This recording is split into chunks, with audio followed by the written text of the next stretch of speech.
Ready, Sarah? I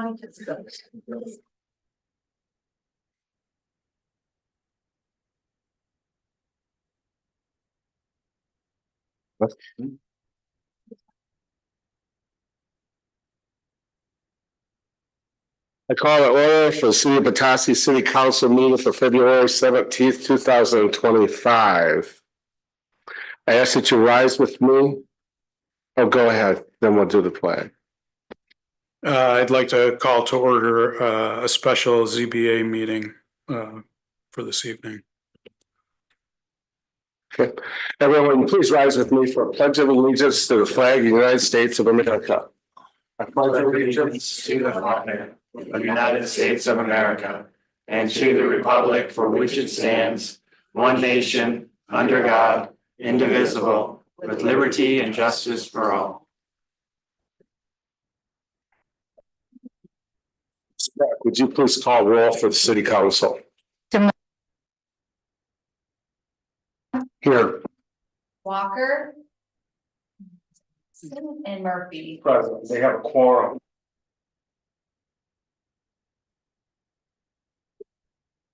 We have a roll call for the ZBA members. Brown, Present. Hendricks, Here. Marshall, here, Morrison, Here. Sean Off, here, Stein, here. Next, City Council asks for public comment. This is your opportunity to step to the mic, push it so it goes green, give us your full name, full address, any comments you make come to City Council, not to the audience. Is there anyone that wishes to speak to council at this point?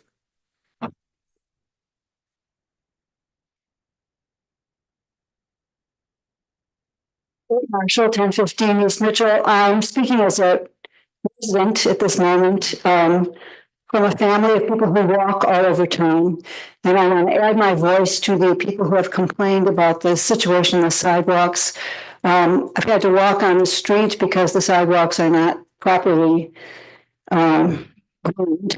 And it seems to me that the groomers come when there's school, but not on the weekend or if there is no school. So those of us who are taxpayers and residents suffer from not having sidewalks that are walkable.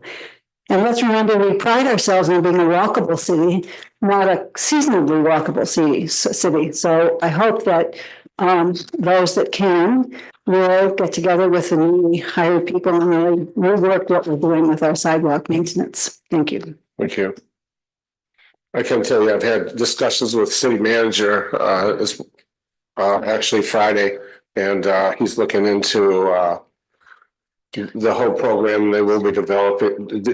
Looking at it, looking at this come spring, but I think he is looking at blade lowering, etc. Anyone else wish to seek the council at this time? Ms. Paul.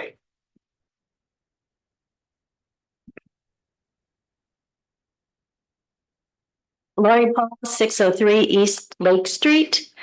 My comments tonight regard the construction at Rose Street on the corner of Division and Rose where the house burned down. A zoning variance was granted to the property in June of 2023 by the Zoning Board of Appeals. I was the chair at that time. The applicant's specific request was to reconstruct the home, garage, porch to the same footprint, style, and height. A sample motion prepared by staff included a height variance of 8 feet and a rear yard setback of blank feet to accommodate the request. The minutes accurately reflect a robust discussion with the applicant regarding the height of the proposed construction and his intent. The applicant himself said they have no intention to build it higher. This was supported by a series of photos of the house submitted by the applicant, which we have a full packet of. Given the findings of fact in this discussion and the applicant submitted materials, a motion was made to grant a height and rear yard setback to replace as closely to the original structure as possible. It was not a blanket 8-foot height variance. Everyone, including the applicant, left the meeting that night thinking that this is the house that would be rebuilt. It was only apparent in the last month that construction is not as close to the house to the original structure as possible. A third story is being added, not original to the house. The variance does not support this change. However, when neighbors and others, myself included, have inquired with the city staff, we've been told that there was a blanket height variance of 8 feet and the ZBA made a bad motion. I firmly contest that assertion. The ZBA that night was an experienced board with an architect, 2 attorneys, a graphic designer, a history teacher, and a former science writer for U of M. A number of decisions by this board have been challenged in circuit court, and the board's decisions have been upheld. If the applicant had later decided he wasn't happy with the variance he received, his legal recourse per our zoning ordinance was to take the matter to circuit court, not to have city staff reinterpret the motion. Furthermore, according to our zoning ordinance, the applicant no longer has a zoning variance. An applicant has 1 year from the board's decision to obtain a building permit and break ground on construction. This period expired on June 5th, 2024. The applicant did not obtain a building permit until September 24, 2024. Consequently, the applicant must come back to the ZBA to request a new variance. I served on the ZBA for nearly 10 years. While often a resident builds whatever they want in hopes for lack of detection or forgiveness from the city at a later date, I have never witnessed anything like this. It is inconceivable to me how we as a city got here. There's much to uncover in this mess, and I hope the ZBA will undertake this task at their meeting in March and have some serious questions answered in public. New policies and procedures need to be implemented to ensure this does not happen again. I think the citizens of this city deserve that much. Thank you. Does anyone else wish to speak to council?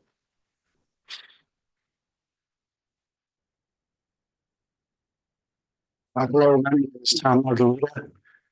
I reside at 110 William Street in Petoskey, and I also am here to speak on behalf or regarding the project at 500 Rose Street. I live directly up behind, above this home. And I spoke at public comments, the original meeting in June. I spoke again at public comments at a ZBA meeting earlier this month, beginning of February, I believe. And I submitted a formal written complaint this morning because I didn't know that was also needed above and beyond my public comments. I submitted also a before and after picture, from my bedroom window, which looks out directly over this project. It appears that the house is somewhere between 6 and 10 feet taller than the original house. And if you ask any neighbor on my block whether that is an impactful change to what was agreed upon in the original variance request, they would tell you it's a very impactful change. Those houses sit very close together. Any raise in height on a project has an impact on sightlines, on a lot of things. I would say that between the original variance being granted in June of 2023 and when the building permit was actually taken out, there were significant design modifications that had to have been made to that house that led to between a 6 and 10 foot increase in the top line height of that house. And to me, that renders that variance at least in question, if not, sort of null and void. Those are significant changes, and anyone who stands in front of that house who lives in the neighborhood would tell you that significant change to the house. I understand the project is, in construction and that sort of reassessing things can be a challenge. I will just tell you that it's a real shame for people in the neighborhood that this has happened. And, we kind of count on representatives to sort of hold people's feet to the fire on these things. And, I think that on this one, either something got missed or, I don't know how we got here, but it's just a big change for people in the neighborhood and it's unfortunate. And, that's really all I wanted to say. Like I said, I submitted a formal complaint this morning. I don't think it was in the agenda packet. But, oh, you got it? Okay. All right. I appreciate that. And that's it. Thank you for everything. Thank you. Thank you. Is there anyone else wish to speak to council at this time? Is there anyone online wishes to speak to council? There being I close public comment by the city. Now I turn to ZBA to request their public comment session. Okay, I'm not sure. You turn on, Chris. You just turn it off. Oh, sorry. I'm not sure if anyone has any public comments specifically addressed to the ZBA, but we would take those right now. We've also, I understand, received 4 written comments, and those will be part of the public record. But does anyone have any public comments specifically for the ZBA?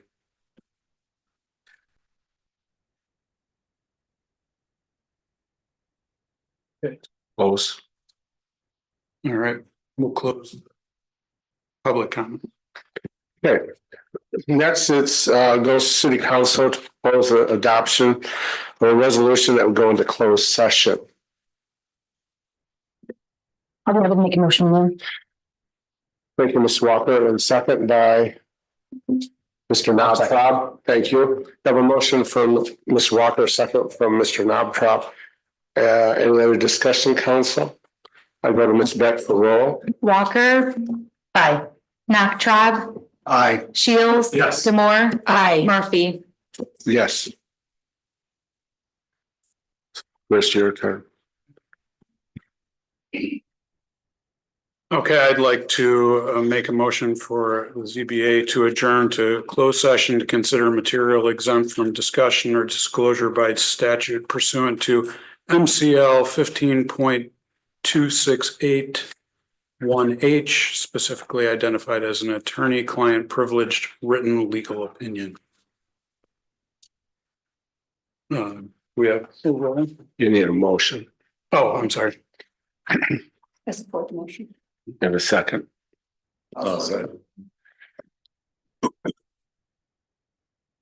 Ask if there's any discussion. Ask and for the roll.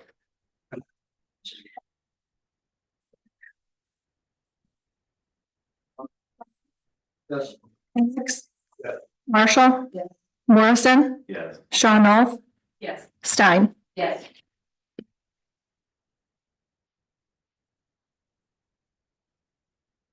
And the ZBA will move this section room and we'll go into the community room for a closed session.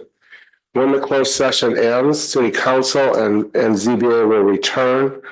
ZBA will adjourn and leave or stay.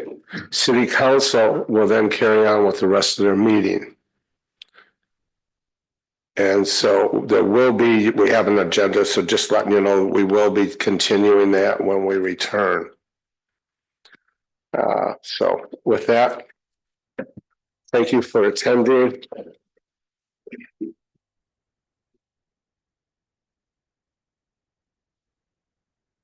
Well, here we go.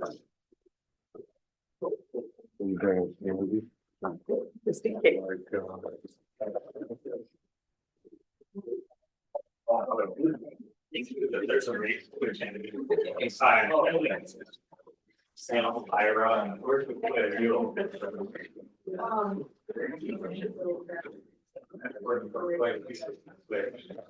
Exactly. Cause I can wait here, cause that one the berm at the end. How'd you get out? Highway. Yeah. Miss Bailey, feel free to have a dance party in. How are you gonna be? Make it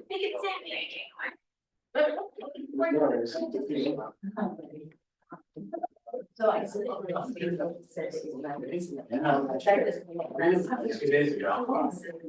Speaking of guys that are at church, that are downtown.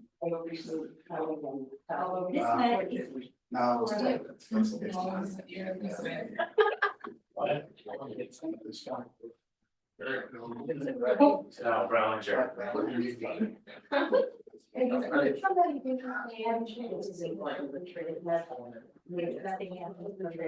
It's unfortunate. Wow.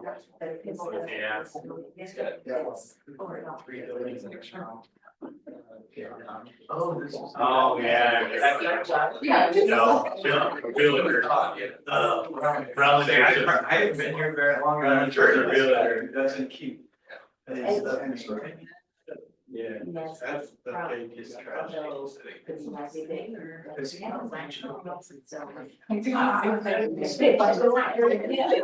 Like Thursday, I walk up there and there's berries. It says go around. Yeah. Walking around the back, it's freezing cold. I walked over here from the hotel, so I went around the barricades, I go inside. I know the patient used the back, she's like, what's up, guys? Oh, the front of the building's crumbling, it's unsafe. Oh, yeah. So immediately, they must rent from this guy. As I say, he's the same one with the Jimmy John's building and stuff like that. And I'm the one with the crazy little. We have like a. He's new to our house. Like. He's Yeah, not that's right. strangers to Except for us, one. so we're working with them. We're Since going everybody says the to- rents are downtown, it's too high, there's all these reasons why there's these empty shops. No, it's 100% one owner. Yeah. They'll get them in at a low rate. Our other contacts carry. As soon as you get the, like, you get situated in, and he's like, And triple. this dog, he likes us, but Right. nobody else until he meets Yeah, them. we can get you in stable. So I hope so. No, It's cool. pretty here. You're at least. Okay. Across the street, it's all. All right, good. Thank you. All right, thank you. Okay. The comments about the sidewalk, I was just laughing, this is the only, I've lived in a lot of cold climates. And this town does a horrible job of the sidewalks and the roads. I mean, horrible, I lived in Alaska and Maine and other states out there. They used to do a really good job. Yeah. I don't know what's happened, but it used to be great, and I'm a walker in the morning too. Yeah, no, I walk around town too, I'll throw this out, having lived in Ohio, but not being in Ohio. I was born in, Yeah. Rose City. Oh, yeah, we live in a good little segment, pretty sad about the sheriff.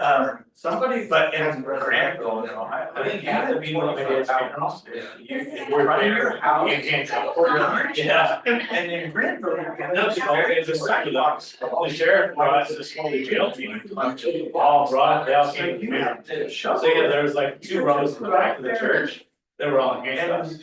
I thought that was pretty cool. You know, I had a hard time just walking into the gym. I think it's, and then when you cut through town on the east side, well, in the park, I guess is where the gym is. They haven't even tried that. But there's a lot of sidewalks. It's supposed to be a short way. It's such a beautiful place, I'm so happy to be here. It's just wonderful. Yeah, so then they've like totally blanket, there's every real machines, even the roads, all machines.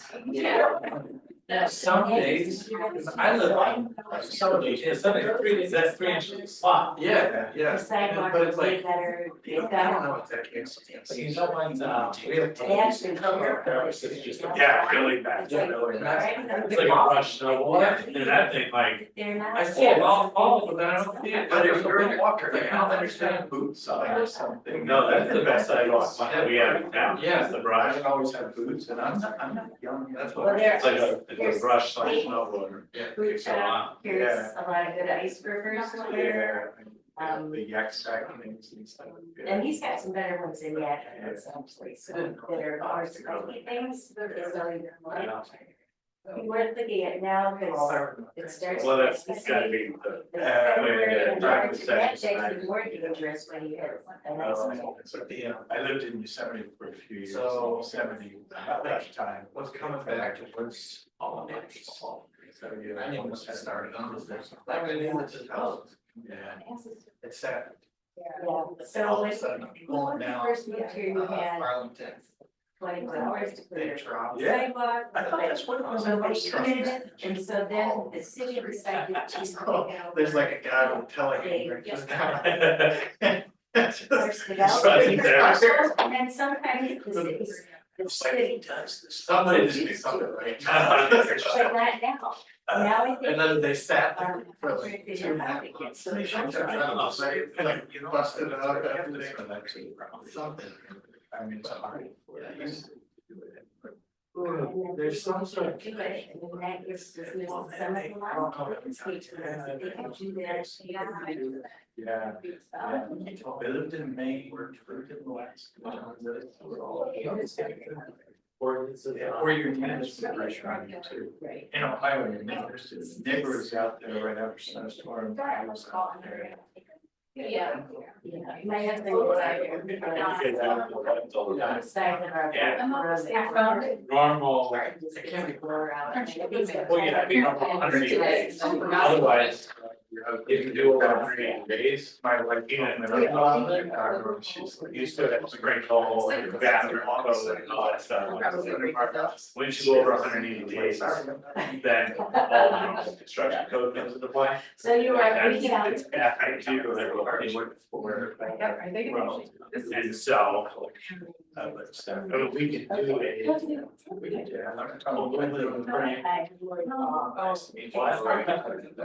Oh, yeah. No, but like, we would, to do a full permit here. I basically had to go do all that. I was, that was my. Put in the foundation, then the last all that. Put in the list. Past.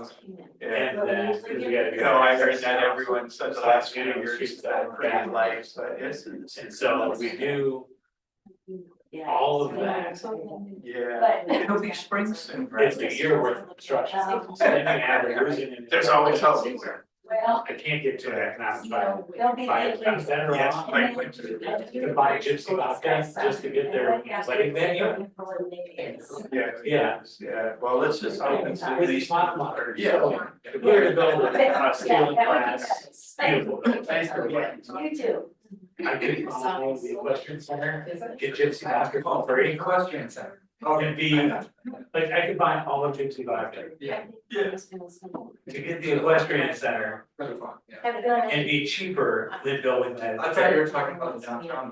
No, well, yeah. No, I would get that with it too, like, I could buy all of gypsy vodka for the same amount of money it would take to build that.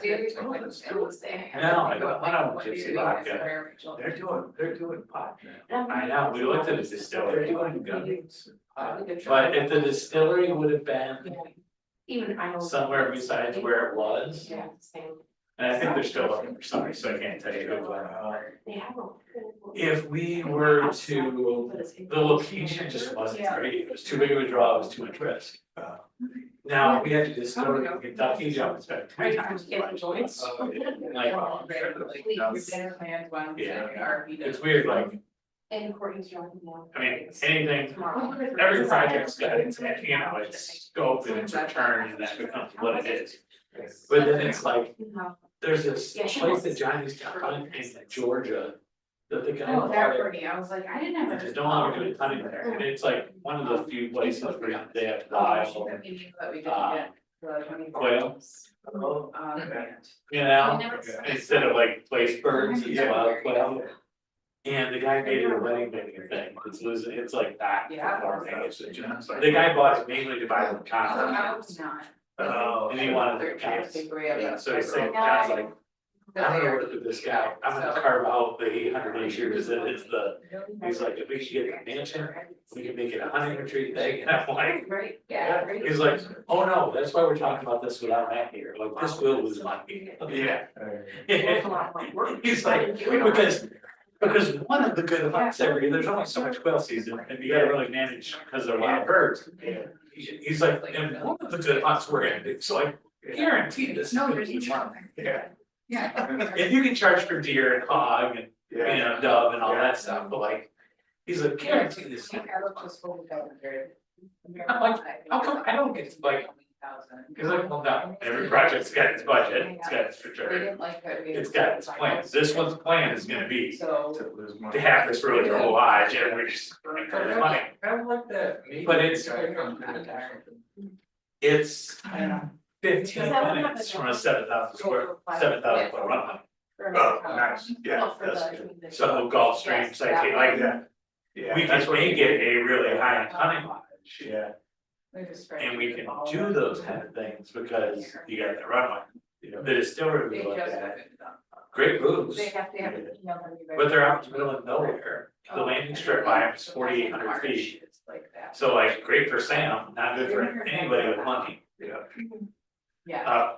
And it just Calendar business days. didn't work. Yeah, so. Fingers crossed. It just did not work.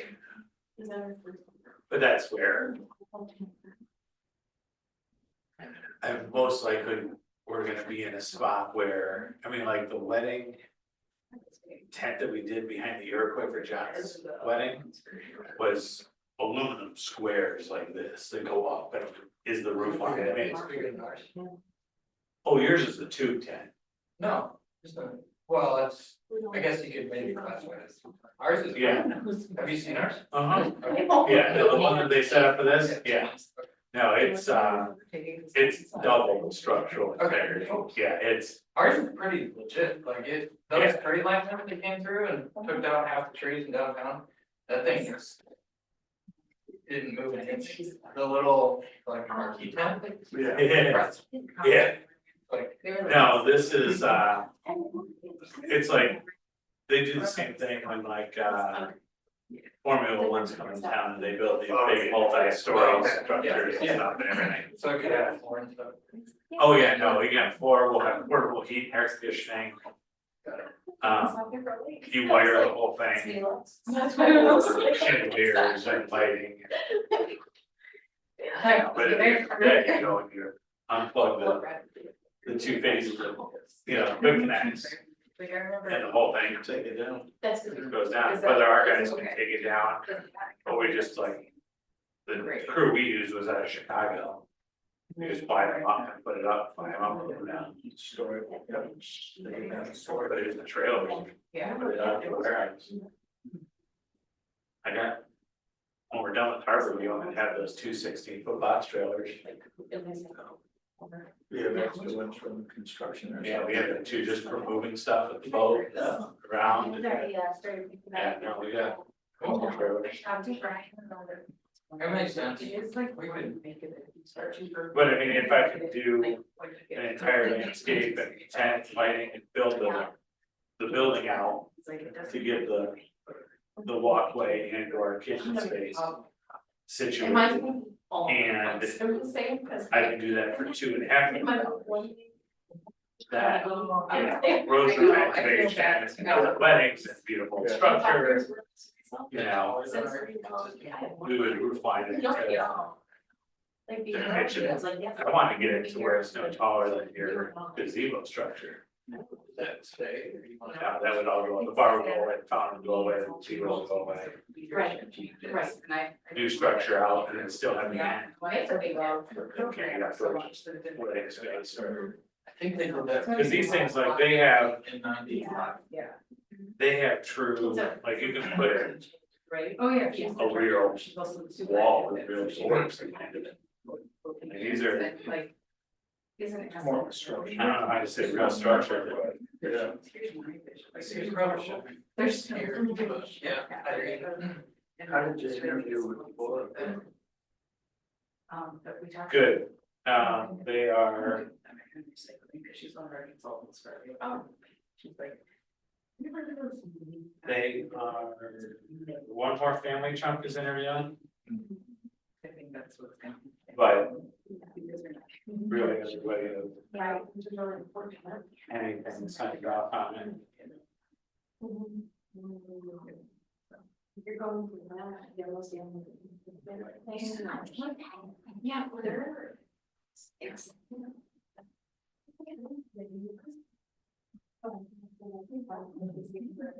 So you guys hired her, she'll be at the food show. Probably. I didn't expand into the family restaurants yet.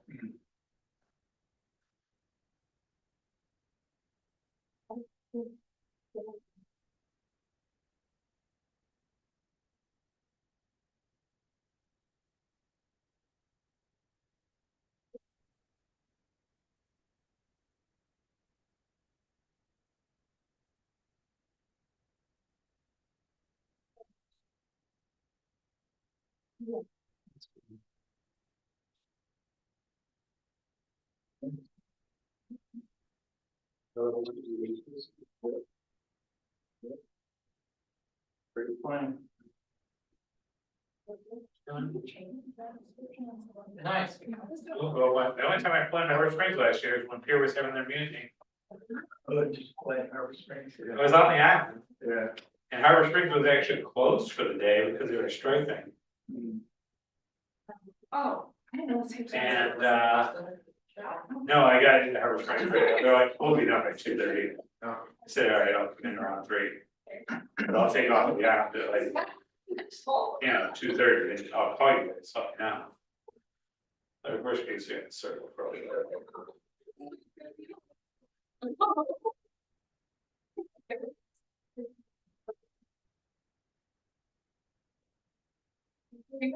Stop.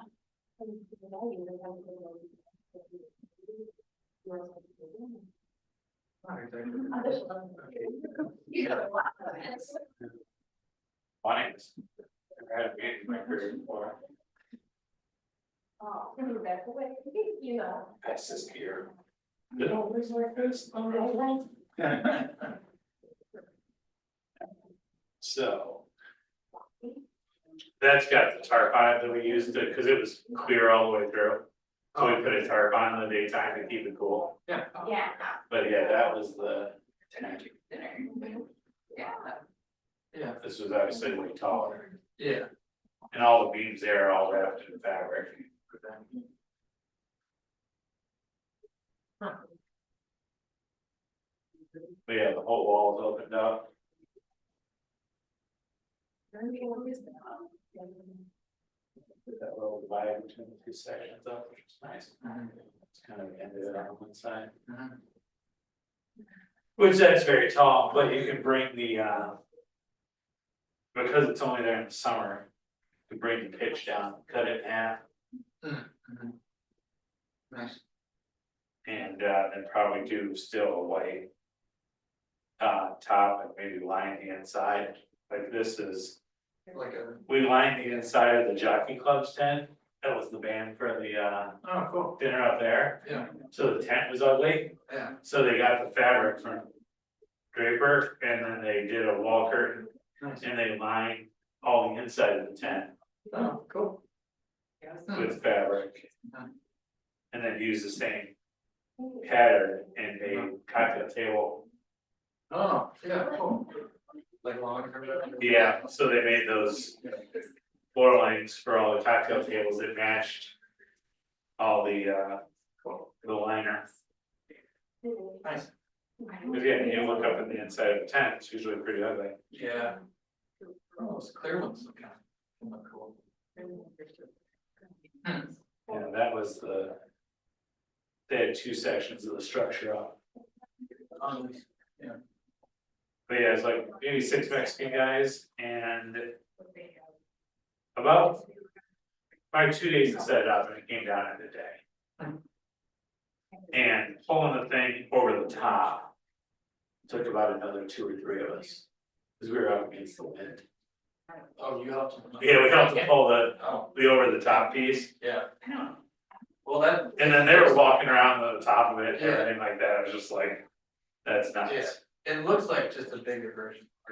It's like ours are I mean, it's not as strong, but Yeah. it's the same like aluminum, just half as thick. Instead of two, it's big square. Yeah. Yeah.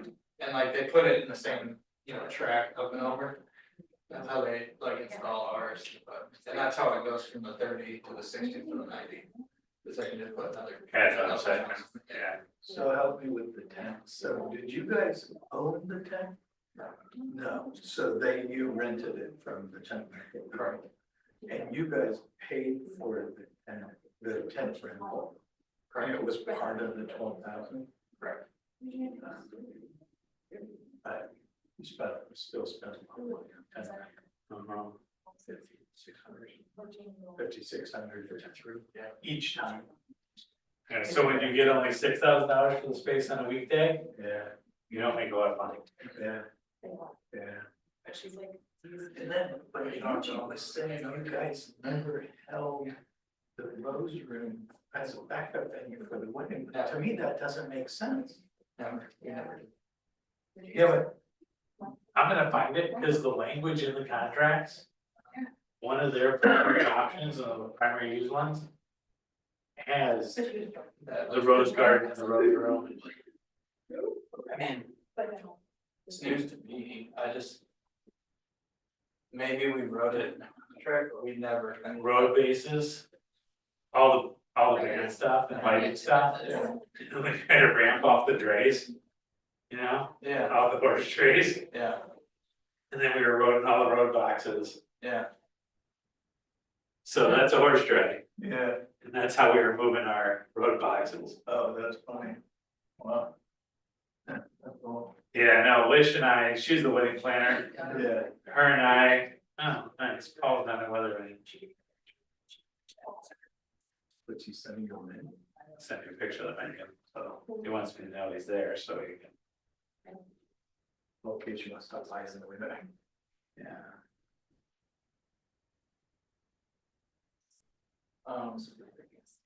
Yeah, no, that tent was pretty solid, so if it was raining, if it was coming down, we just kept it up there.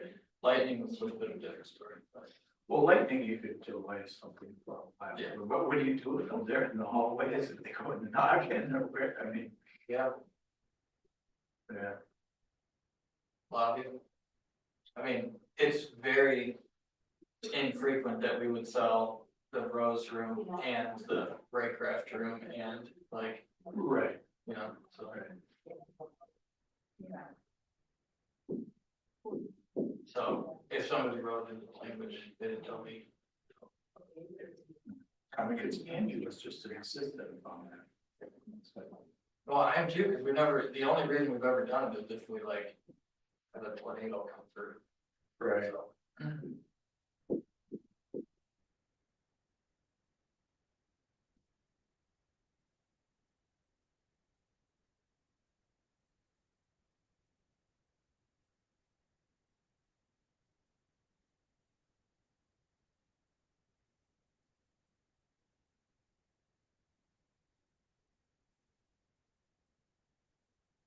I was like, oh, that wasn't that bad at all. But nope. I don't know, they close that door. I don't know what that means.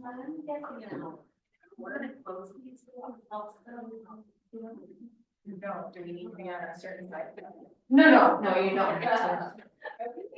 You want us to step out? No, it's okay. You guys hear that over there? Yeah. Truthfully? We thought we were being too loud, yeah. No, I was like, yeah, but we he's got it. online and she goes, I can hear it pretty clearly. I'm like, where are you? She might hear us. Yeah, she probably hears us through that microphone, she doesn't hear them. I'm like, Oh, yeah. I mean, I just texted her, but.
Testing.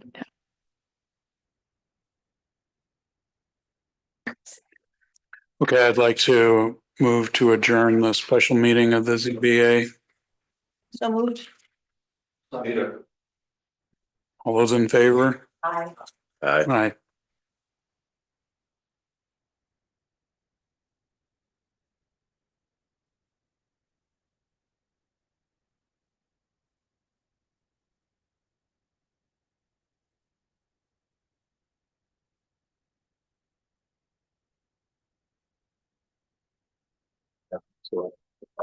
Thank you, Chris. Appreciate it. Thanks for serving.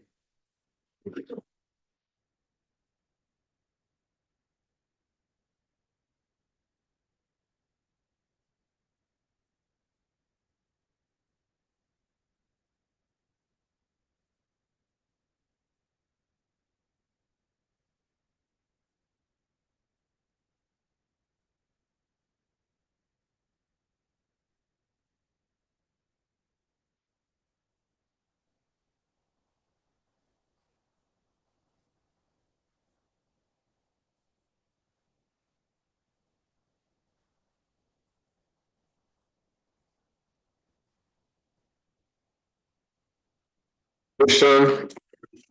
That would confirm approval of the following. The February 3, 2025 regular session city council meeting minutes is now, as well as acknowledge the receipt of certain transition actions that have been taken by the administration since February 3, 2025, and authorizing contracting with TBD Construction Services Grand Rapids for construction services. Questions? Mr. Moore. Yeah, I have some questions on this construction services contract, so I don't know if I should direct. Now's the time, yes. Okay. You want to take it off of consent? Is that what you would like to? Do I need to in order to ask? No, you don't have to. You have a right to either leave it there and ask questions or remove it and put it onto the regular agenda for discussion, deeper discussion. I just have practical questions, so I can. Let's start with practical questions. If we need Okay. to, we can remove it and put it on the agenda. Should I direct these to city manager? Please. Okay. So here it says that 3 projects were identified, and it talks about the council chambers, thermal pane windows, and fixing the pillars at the History Museum. So I was wondering what the 3rd project was. That's question number 1. Let him answer question number 1. Okay. Yeah, there are some other pillars. You can come up, Kendall. Up and push the button. You don't need to give your name and address.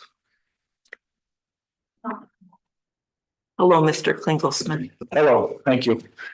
There are some other pillars. There's a small gazebo on the back side of the museum. Okay. That also needs some repair work, but that's the smallest of the 3 projects. Okay, and then there was a substantial bid difference between the 2 bidders. And I just wondered if we had worked with TBD Construction before, if we had references on those, since their bid was so much lower than the. They actually did our trail resurface project last year, and I did talk to them about their construction experience, and they did come up and assess the projects that were listed. Okay, and then the 3rd question, is that bid amount 32,400, is that to complete the 3 projects, or does that contain some of those hourly laborers? No, that's just for the 3 projects. Okay, so the hourly labor part would be beyond that 32,400. If there was something else that came up that we may want to use their services for, those are the rates that they would charge us. And so is the hourly rate the same one going forward that's contained in that bid? Correct. Okay, thanks so much. You're welcome. Mr. Nabtab. Yeah, I guess I had a somewhat of a similar question. At least in my experience, with a big difference that wide, it's either Grantham or Grantham didn't want to do it, or there's a scope difference between the 2 bids. Were the scopes exactly the same between the? Yes. Yep, they received the same package. Okay, thank you. Ms. Walker. Thank you, Mayor. Thanks, Kendall.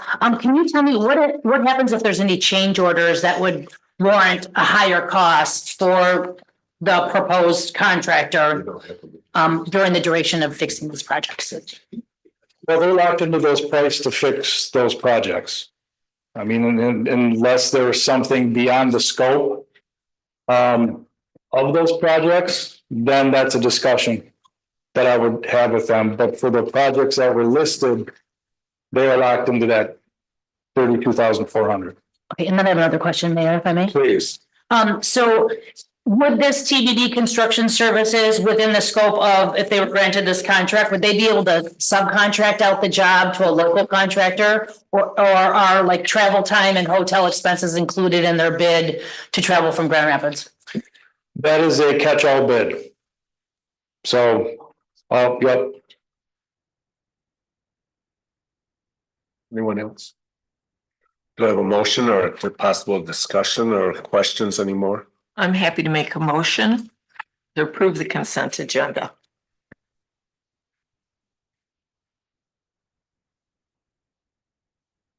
I'd be happy to say it. I have a motion for the consent agenda from Mr. Moore and a second from Mr. Knobtrop. Any other discussion, council? I go to Ms. Beck for roll. Demore. Aye. Knoptrop. Aye. Shields. Yes. Walker. Yes. Murphy. Yes, motion passes 5-0. Next is the appointments, consideration of appointment to the Parks and Recreation Commission. I'm appointing for a 2-year term Grace Ketchum. She had a long history of working at Camp Daggett, both in finance as well as programming, et cetera, fundraising. This would be her second partial. She had a partial term. This will be her first full term. She lives in the Curtis Park area. And as you can see, she's a member of the everything from Sunset Rotary, served on League of Women Voters of Northern Michigan and Presbyterian Church. Ms. Walker. Mayor, I'd be happy to reappoint or make a motion to reappoint Grace Ketchum for a 2-year term to Parks and Recreation Commission. Thank you. I have a motion from Ms. Walker and a second from Mr. Shields. Any other discussion? Public wish to weigh in? I go to Ms. Beck for roll. Walker. Aye. Shields. Yes. Knoptrop. Aye. Demore. Aye. Murphy. Yes, motion passes. Congratulations, Ms. Ketchum, and we look forward to working with you. I know Kendall does as well. Next is new business. Adoption of a proposed resolution authorizing submission of the MDNR Recreation Pass Grant application for replacement of the skate park equipment at Riverbend Park. And Kendall, why don't you step up, could you, if we do have questions? I take it you're going to have him summarize or give to, or you? Yeah, Kendall can summarize the memo. What's his memo? Thanks again. Now, if you recall, those of you that went on the parks tour, this was an item that I expressly pointed out. The equipment it doesn't owe us anything. It's old equipment. The manufacturer is no longer in business. It's a heavily used section of that park.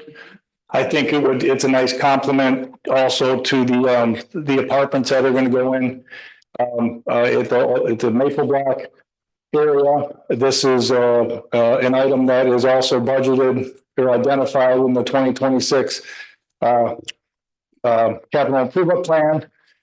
So I think it's a good opportunity this is a good project that fits into the scope of what the Passport Grant likes to fund.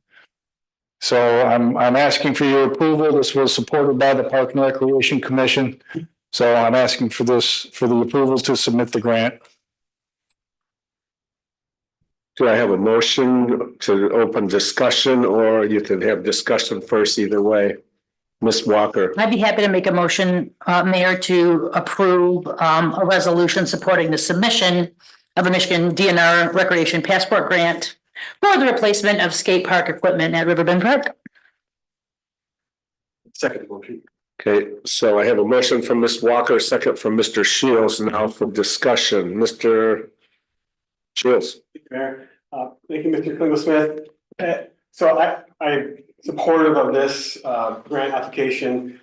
This taken to the pavilion, issue we had, recently with costs going up as years go by and able to make a project go forward. Yeah. With this one, are we, if I'm voicing support for it here and applying for the grant, and costs go up in the future, what's the process for coming back to council? And I'm concerned about publicly supporting something and then in 2 years from now, the narrative has changed and not wanting to be cornered and want to be able to have an opportunity to revisit costs and material. Yeah, no, and that's valid. With this project, we can always scale back.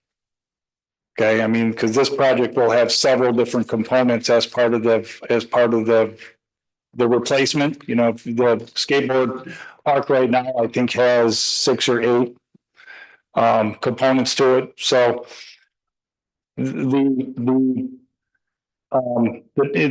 there's also companies out there that are members of Sourcewell and My Deal. So the process could be actually expedited. The passport grant typically is a little quicker through the process than the trust fund grant because it's a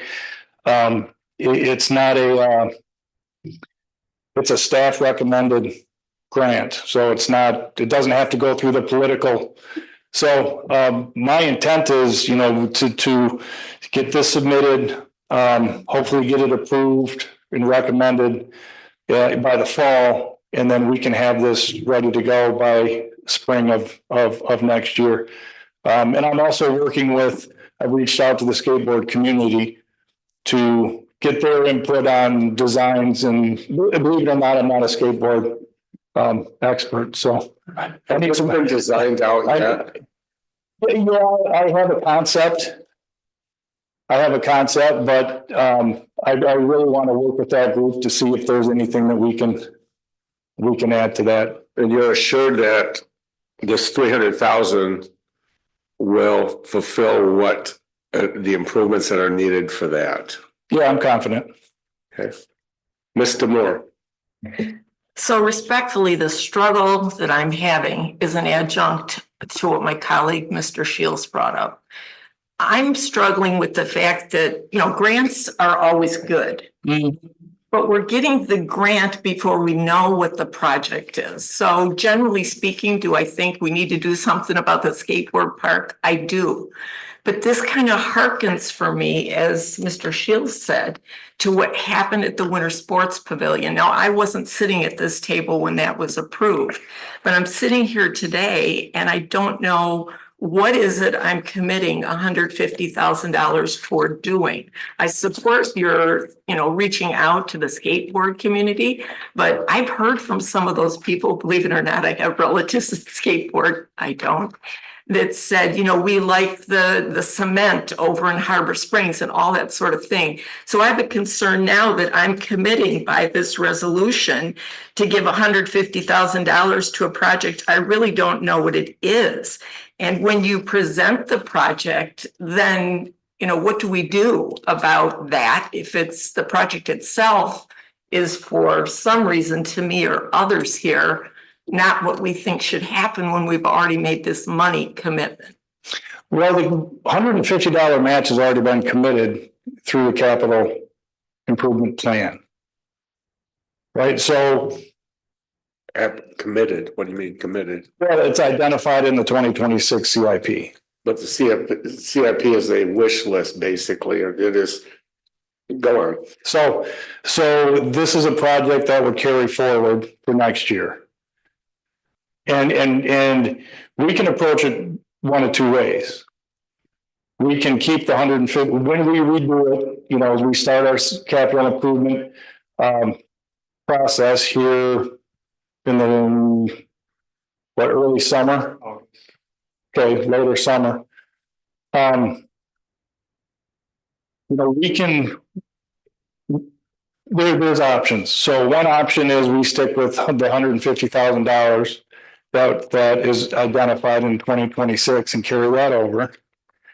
The other option is we put in 300. And if we get the $150,000 match, then we still have the 300. Okay, so if we put 150,000 in and we don't get the grant, then we still have $150,000 investment.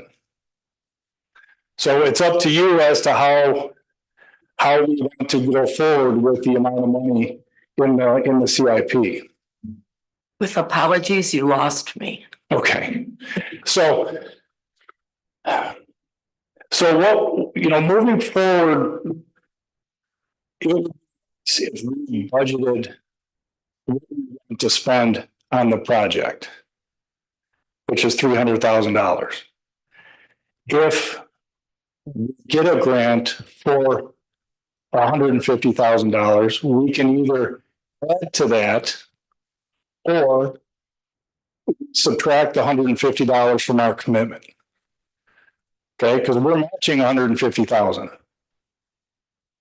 Right, so that's that's a discussion that we'll need to have in August when we do our capital improvement plan. If we stick with $150,000 and don't get the grant, then we still have $150,000 of improvements that we can make out there. But that's pretty minimal, I mean, compared to what's needed there. Basically, it needs to be totally taken out and replaced, doesn't it? Yeah. But what would 150,000 buy for that? I mean, I don't have I don't have an itemized quote in front of me, Mayor, but it would, we'll do half of it. When is this grant due, application due? When would we be notified? Both. The grant is due April 1st. So I want to get it to the state mid-April. And this is a grant that's usually recommended by end of summer, early fall. Okay. Is there something that you could bring forward that would convince several council members on what this would look like, or some kind of a basic design? Yeah, I didn't evidently include it in the packet, but I do have a design and a quote. What? Oh, that's what exists now. That's what's there now. The concept's not in there. Yeah, I do have a concept. That's where that number came from. Is it possible to bring it back to the next meeting and share with them the design so that it would be more palatable? Well, I think we do the design based on the amount of money that we are going for. I mean, historically, when we've done the capital improvement plan, and this community has relied a lot on grants, and we've been fairly successful with grants. And I understand, both points that you're making. What did Harbor Springs spend on theirs? I think they spent 7 figures. I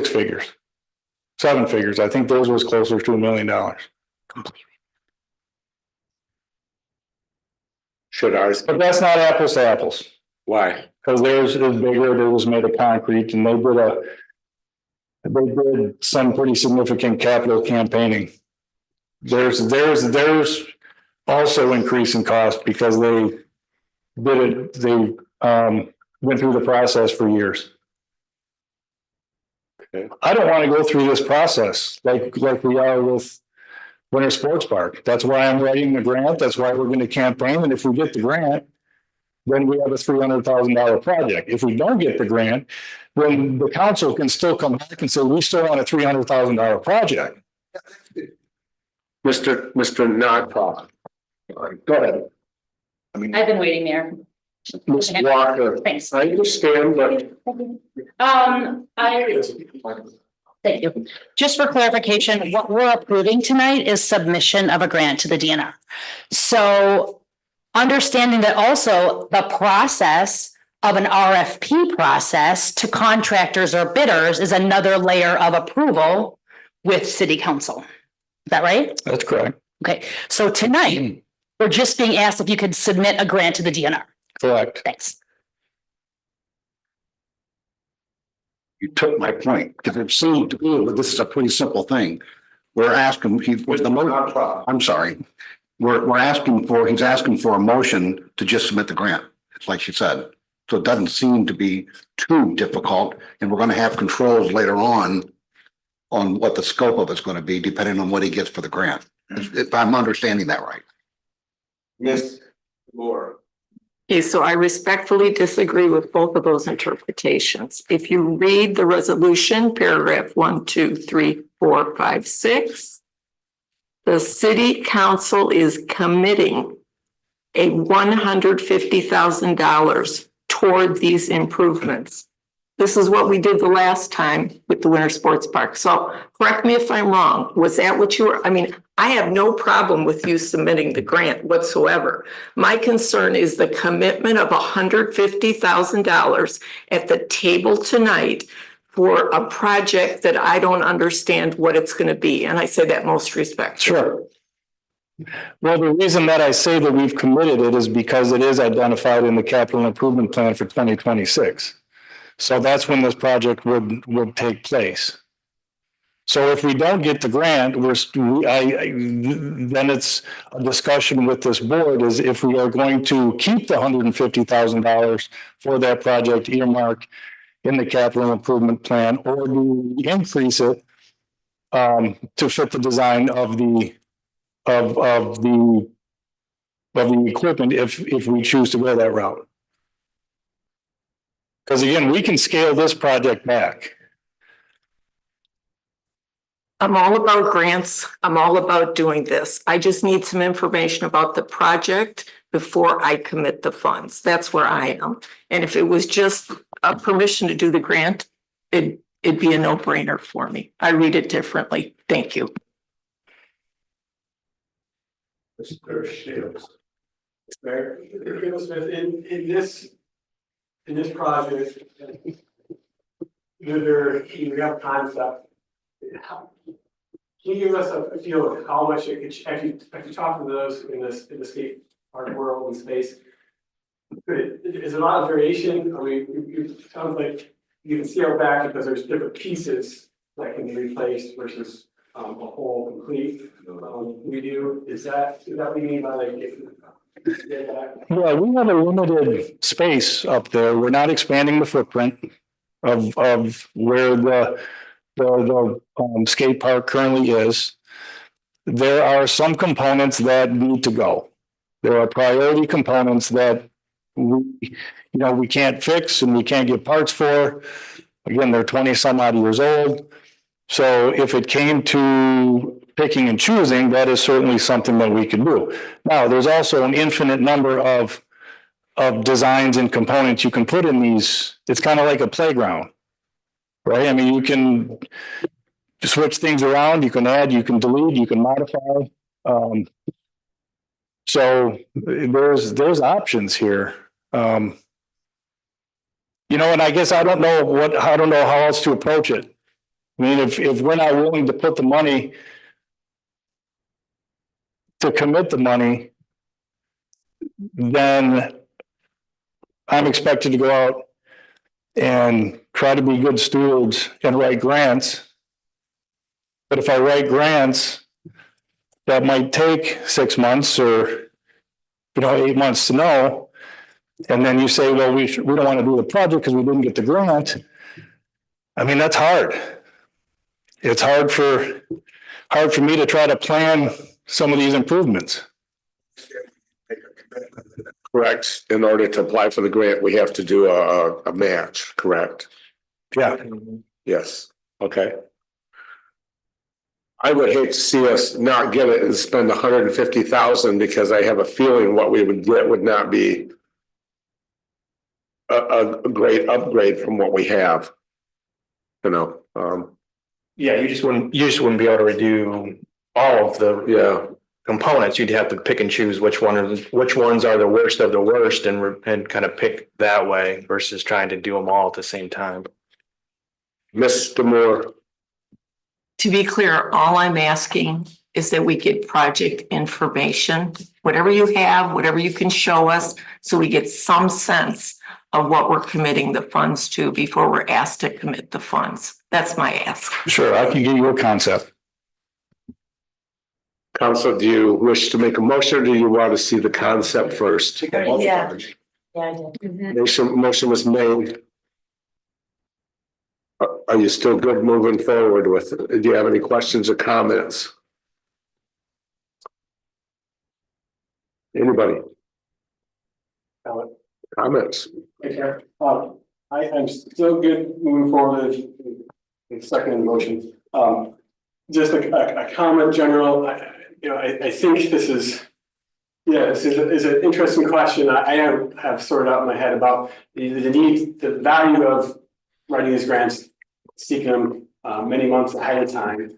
And then also, when we get public feedback on a potential project after many months down the road, and we have committed to a grant already. So that process of the details of a certain project might not be as favorable to our people we represent. This was the case with the Winter Sports Park that had much more complications because of multiple years and prices going up, and it was different than what was originally we originally discussed as council 3 years prior. So I see this as a little bit different. It's a little safer for me to say we can get behind this right now, and I will continue to support this. Any more discussion? Does the public wish to weigh in on this motion? There being none, I go to Ms. Beck for roll. Walker. Yes. Yes. Shields. Nachtrab. Aye. Demore. Nay. Murphy. Yes. Motion passes 4-1 that you will be sending in an application and the city will commit $150,000 to matching funds. I'd still like to see the projects. Thank you, Mr. Kinglesmith. Next, adoption of a proposed resolution authorizing submission of the city's 2025 to 2045 renewable energy plan to the Michigan Public Service Commission. I turn it over to City Manager Horn and possibly Mr. Fink. Thank you, Mayor.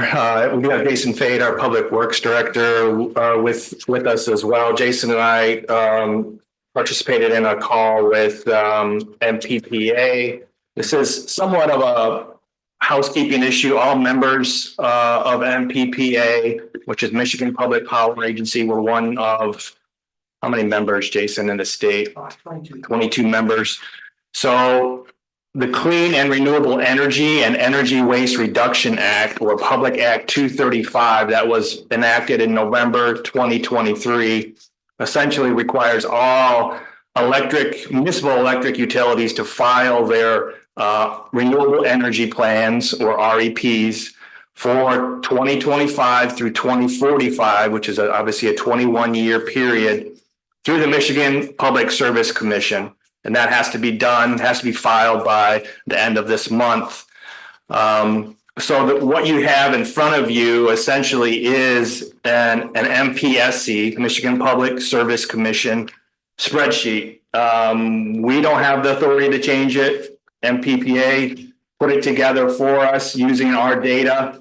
So we don't really have any flexibility to make any sort of changes to the document, but we can certainly walk through what we're looking at and hopefully be able to answer your questions. Essentially, the primary purpose of the renewable energy plan is to show how our electric utility reasonably expects, and this is the key phrase, based on what we know today, because we don't really know, we can't predict what the future looks like. So based on today's numbers, to meet our renewable energy compliance requirements each year through 2045.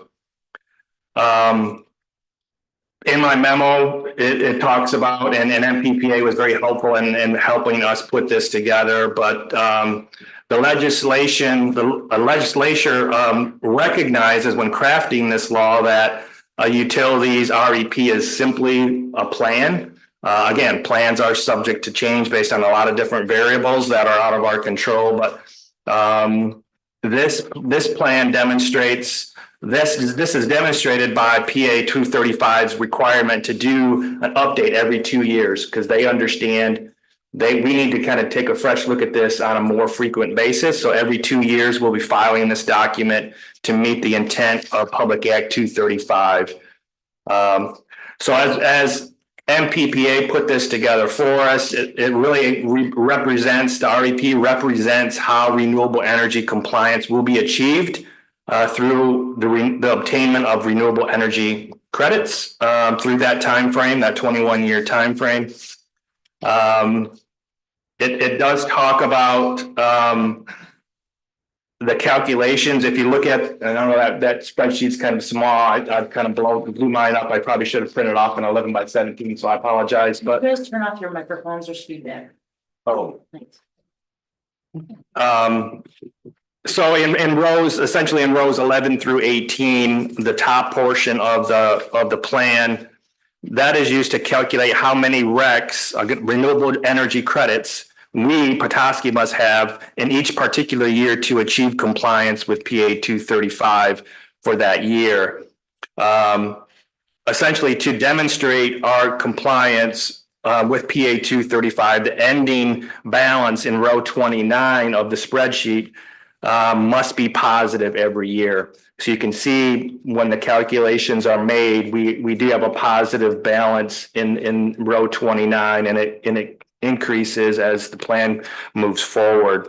So again, every 2 years, we will be reevaluating this scenario with MPPA's guidance and support as we put this forward. So this allows us again to check the box with MPSC, Michigan Public Service Commission, and requirements of PA 235 to get this document filed within by the end of the month, essentially. So we, along with all the other member utilities, just received ours. So one of the components of PA 235 is to have the governing body approve via resolution this submittal to be filed by the Michigan Public Service Commission. So Jason and I are happy to try to answer questions. If we don't know the answer, certainly we'll reach out to our partners with MPPA and get answers back to you. Ms. Walker. Thank you, Mayor. Thank you, Shane. Thank you, Jason. I know that this is extremely complex, as is all utility related things, but in summary, would you say that looking at line 29 at the bottom line, 2025 through 2034, and those numbers that are reflected there, beginning with 66,533 credits all the way to 205, are we more than meeting the state's requirements, like superseding? Yes, we are. And reason being is because we have a more aggressive plan than PA 235 has in place. For example, in 2030, PA 235 stipulates that we have to be 50% renewable. City's plan is 70%. And then by 2035, we're going to be 100%, and PA 235 is 60%. Mr. Shields. Thanks, Mayor. My question is, this is gibberish to me. I appreciate that you understand it. Not a plan to me. Like, a plan to me is like how you get to someplace. I know this body's been asking for a while that we have this great 2035 goal. We don't have a plan how to get there. I know that MPPA is going to be helping us with that. This is no disrespect to you, Mr. Fade, or any city staff here. I'm a little frustrated with MPPA. I feel like we don't have a plan how to get to. I'm glad we have a target to 70%, 100%. I'm glad that we're exceeding the state requirements, the state compliance level. But I guess, do we have, what's the status of our plan of acting to get to these targets? So the plan is ever changing. And the reason for that is the industry is changing so fast. Right now, we're in conversations with, typically renewable energy credits are obtained by wind and solar and some hydro in the state here. There's a lot of technology change happening with storage. So batteries are being evolved as we speak, and soon they'll be part of that plan. And then working with MPPA, every year we submit where we want to be, and then they're out there on behalf of us and the 22 members, looking at projects, buying in. And so our percent ownership in those projects can change over time. So right now, we're a current owner of 3 solar projects.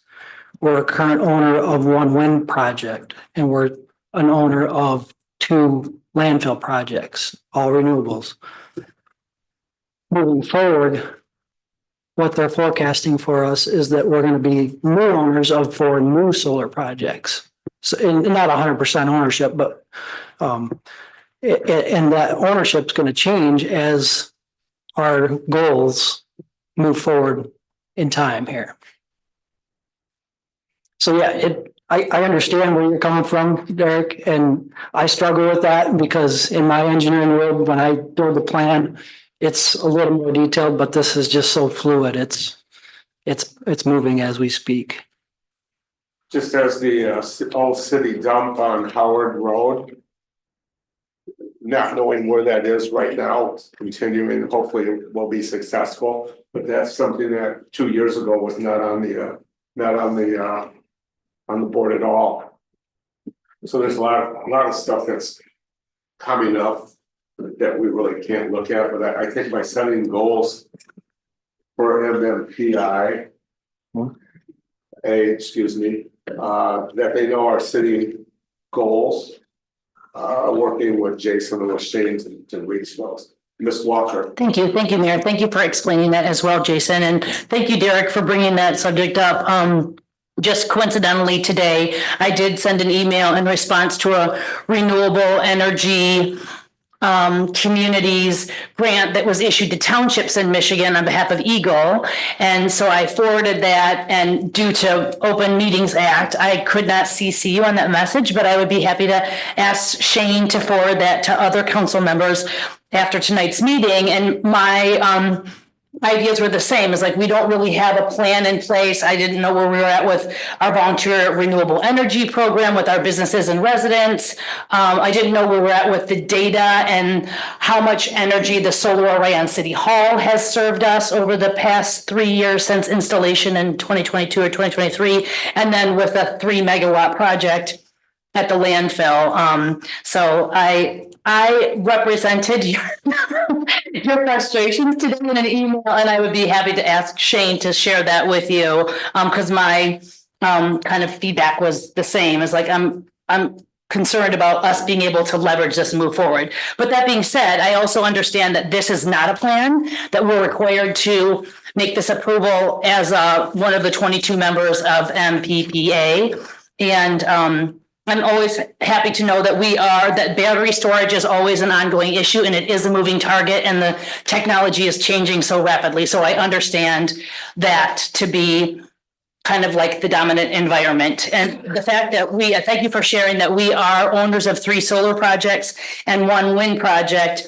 And as always, I must say that sequestering methane from landfills is not really a renewable source of energy, but I wouldn't be in the position I am if I didn't believe that landfills are not a sustainable source of renewable energy. So I must always say that. We got in a contract how long ago for those though?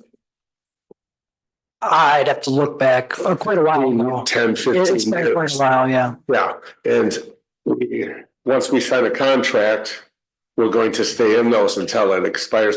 It's also similar to the downriver or the coal projects. There's 3 of those. Are we still into 3 or 2? Yeah, I'd have to look back, but yeah, we're members of 2 or 3, yeah. Yeah. But those have contracts, those also have decommission lines, dates set up. I think one was just extended a little, wasn't it? I believe so, Yeah, yes. one was just extended a year ago. So like he says, it's a moving target. But as long as we can continue to meet what we have set up and designed as far as our cutoff goals of where we are by a year or 2 years at a time, I think we got to move forward. And I agree, maybe we can have a report from the city manager regarding our clean energy and how many citizens are involved with signing up. Thank you. Ms. Demore. I'm happy to make a motion to adopt the resolution to submit the renewable energy plan to the Michigan Public Service Commission. I have a motion from Ms. Demore, second from Ms. Walker. Any other discussion, council? Does the public wish to make any comments or questions or to the council? There being none, I go to Ms. Beck for roll. Demore, Aye. Walker. Yes. Shields. Yes. Nachtrab, Aye. Murphy. Yeah, motion passes 5-0. Thank you, Jason. Next, adoption of a proposed resolution approving a Perry Hotel Petoskey LLC to apply to the Michigan Liquor Control Commission for a social district permit. I turn it over to City Manager Horn. And I'll ask Amy Tweeden, our downtown manager, to come up and give some background on this request. Thank you, Amy Tweeden, downtown manager. This resolution would be adding a 10th business to the social district. As noted, the Perry was listed in the original resolution creating a social district. They did not move forward with getting a social district permit through the Michigan Liquor Control Commission. They are now requesting to be authorized through this resolution to apply to MLCC as a permit holder.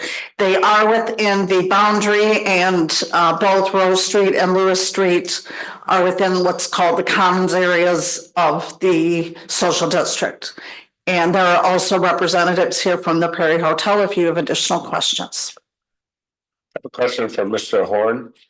Have we had any reports or problems, issues, even one or whatever, of alcohol use in the social district areas that have been caused due to the people having the yellow cup or green cup, blue cup, whatever, carrying around a cup from one of those establishments? That I would have to pull some incident reports potentially. We did have some.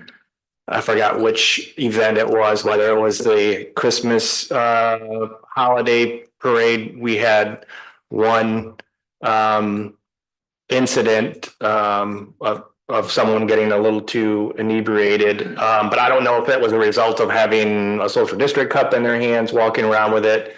But that's our public safety department handles those type of calls on whenever they need to.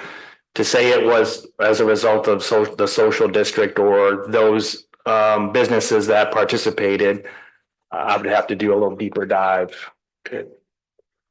Mr. Moore. I just want to confirm, I looked at resolution number 19441 to see if Rose and Lewis were in there, and you're right, they were. But it also references Quarry Park. Is that what we're calling Arlington Park now? Quarry Park is actually across Lewis Street from, it's the kind of fill-in pit area. This was Quarry Park. Okay, so how did, on this map, Arlington Park is included? Right. So I'm just curious how that, because I don't see that in the original. Quarry Park is right here. Okay, so that's included, but that's my question. In the resolution that began this process of a social district doesn't list, at least I don't see Arlington Park, yet that's included in the map. So that's my question. And I do know there were at least 2 resolutions One was adding the crooked tree, but I think there may have also been a boundary adjustment, but I may have to see if Clerk Beck recalls changes that were made. So I remember Crooked Tree. And I think there are, I know there were boundary changes. I do not know about Arlington Park, but where I do recall is the extension of Bay Street, I believe, that went further behind Beards. Yep. Do you guys recall that? So that was added and that was a boundary change. Well, it can be a follow-up. It's not relevant to the request tonight. I was just curious because I didn't see it in here, so thank you. Maybe you could do a follow-up after, just to get a read back to us on the actual map. Because like you say, the quarry is not included in this. Right, we have to adjust the map.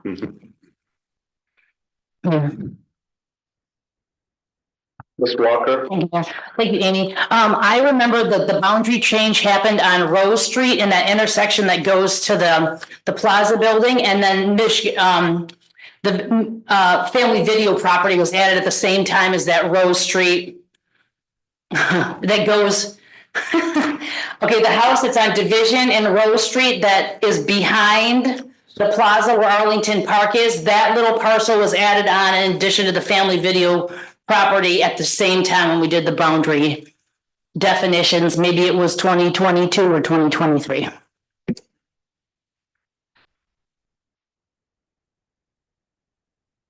Mr. Notar. Just a little bit of a follow-up on your question to Shane. Is it safe to assume that if the Department of Public Safety had a problem with anything on this, they would have come in and said, restrict it? Would they have? Yeah, and I have not. They do a very good job of policing themselves, those that are participants within this. Obviously, sometimes folks, overindulge sometimes. And so we spend time on Friday and Saturday nights downtown when people are walking around but that's not to say it's because of the social district. Right, you would assume that the cup aren't causing a problem. Right. If they were. Yes, I would know about that. Yes. Mr. Moore. So I am going to support this evening because the Perry was a part of the original grouping. But I just want to say, as a policy matter overall, I'm not a supporter of any continued expansion of the downtown commons area for the consumption of alcohol. Just want to put that on the record. Thank you.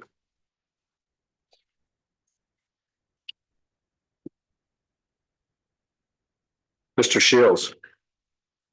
To make a motion, if you're ready for it, Mayor. Please. I make a motion to adopt the proposed resolution approving the Perry Hotel comply with the Michigan Liquor Control Commission for social district permits. Support. I have a motion from Mr. Shields, second from Ms. Demore. Any other discussion, council? Does the public wish to weigh in on this? No?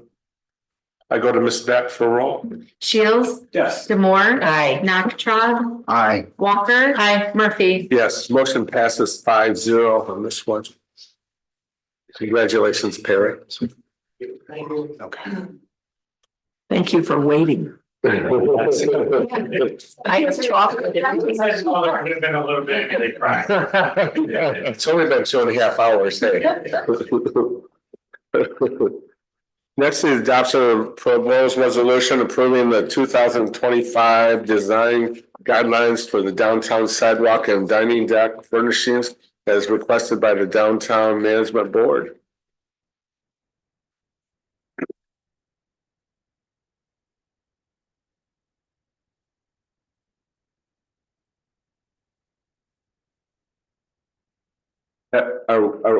They are restricted. How many there can be, is that correct? Yeah, she's gonna run through a Oh, presentation. you want to, you got to present, okay. Do a brief presentation starting with the resolution for the design guidelines. Okay. Again, the purpose of the design guidelines for furnishing placed in the public right of way is to provide a design context for the selection, placement, and use of sidewalk and dining deck furnishings in Petoskey's historic downtown district. They're also meant to encourage awareness of the importance of design and portraying the image of downtown and individual businesses. The last update to these guidelines was in 2017. So because we were talking about moving dining decks from resolution to ordinance, that part, dining decks were not included in the design guidelines, so they needed to be updated for that purpose. And just an overall review, the guidelines were reviewed first by the Downtown Design Committee, and they made recommendation to the Downtown Management Board. Again, the main changes of the design guidelines from what previously existed was an addition of the requirements for dining decks and the scale of dining fixtures. This table just illustrates the column that has the black heading is a new column, did not previously exist, and is talking about the decks themselves. The platform to the decks need to either be a composite material or a stained wood, not just naturally unstained wood. And then the railings, and rather than being wood, would need to be the metal, either aluminum, steel, or cable systems. And then again, all of those consistent with the downtown streetscape furnishings. We don't state colors other than the downtown green or Petoskey black being preferred. We prohibit neon, fluorescent, or iridescent colors. And again, the placement, there's a lot more detail on dining decks in the actual dining deck ordinance. So that's overall the changes. And again, previously the guidelines weren't adopted by council. I think they just went to the Downtown Management Board, but because we're now talking dining decks, I just felt it would probably be beneficial to have council take action on the design guidelines as well. It seems like, what, if you have one, then you can keep redoing it and nobody else can get one if they all redo it, is that correct? The discussion started at the design committee, and there was a concern about too many dining decks, frankly. And so the thought was, and concern that would they be built in a way that would be accessible. And so the original discussion was, do we limit the areas where they can be installed? And the recommendation coming forward was to limit them to Mitchell Street and Lake Street east of Pennsylvania Park, partly to protect the retail core of Lake and Howard, but also just given the scope, the grade issues on the streets, as well as just the varying widths we have of downtown sidewalks and streets. The discussion at the Downtown Management Board, they were not comfortable saying where they could, but they felt there was a reason to take it slow if we are doing it through ordinance. And so in the last few years, we haven't had more than 3. Last year, we only had 2. So starting the ordinance at allowing 5, and just to see how it goes, because with the ordinance, the thought is businesses have more of a comfort level that if they make the investment the next year, they won't go away, so that there may be more applications. And just to be cautious, similar to how short-term rentals were handled start at 5, and if we need to revisit that down the road, that would be something in the future. Sorry? Well, technically it was 2 because there's 2 businesses, but they're combined at Tap 30 and Pour. But those are considered 2 decks because it's 2 storefronts. They did not install last year. Okay. So they'd have to reapply Correct. as a new, not a renewal, but as they reapply. Correct. Do you anticipate more than 2, or do you anticipate 5, or what is your feeling? I think 5 is a good number. But I guess before we get too far into the dining deck requirements, if we could just have council direction on the design guidelines. Okay. They're 2 different. But I know it's 2 different pieces, yes. Mr. Shields. Mayor, I appreciate the guidelines and understand you need to rein them in. I feel like there's some specifics here that I just question, like what is the purpose for some of the specifics?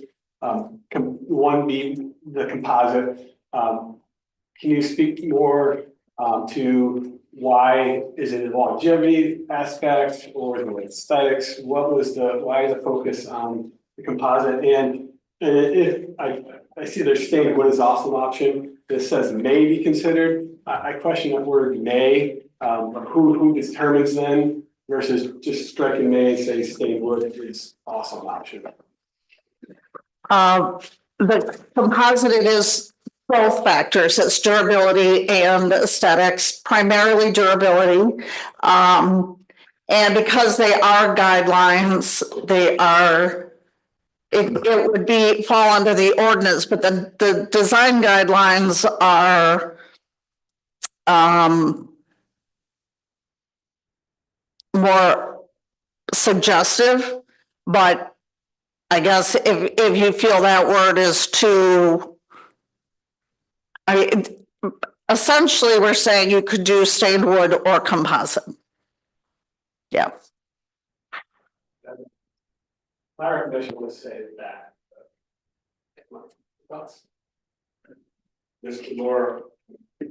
So I'm interested to see this statement that they must meet crash barrier standards. This is something really of interest to me because I practiced liability law previously. My question is, have you had public safety input on that aspect of this whole thing to make sure that what we're doing is going to elevate safety? That will probably be more of a building code review.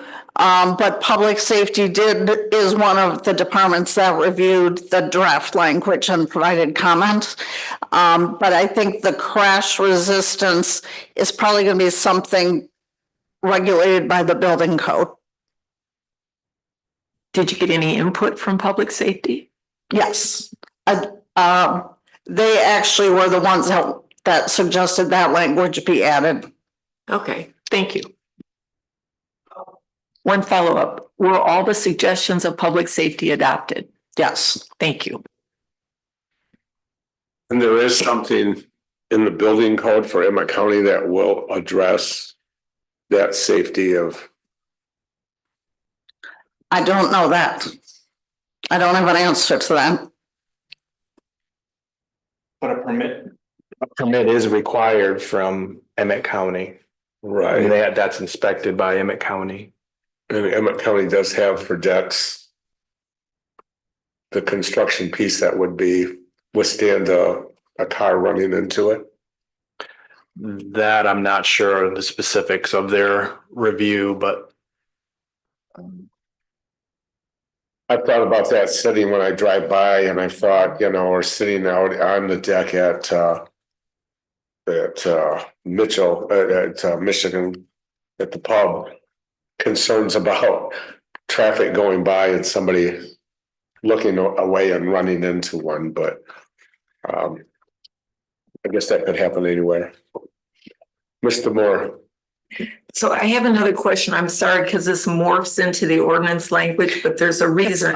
Yeah, So it's fine. you've given us this page, that shows this 48-inch minimum pedestrian zone. And when I read everything, it looked like the design committee recommended that there not be both decks and sidewalk dining. But the DMB said, we want to put both. And my concern in seeing that, first of all, I'd like to know why, but my concern in seeing that was how does that impact on walkability? Because we aim to be walkable, and this is now sounding like we got a lot going on. So that's my poorly phrased question. Thank you. Right. There was a discussion at the design committee of limiting it to one or the other. And because we actually, 3 of the decks we have do have both, so it does get a bit congested. Now, if they can meet the code requirement, they meet the code requirement. Is that this? Yes. Yep.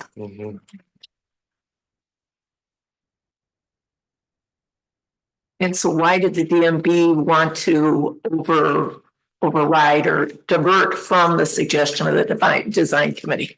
I think they felt that just the appearance of it being crowded and it not actually meeting the code requirement, they were looking at more, if you can meet the code requirements, you should be allowed to have both. And less because it looks congested, it should not be allowed. Thank you.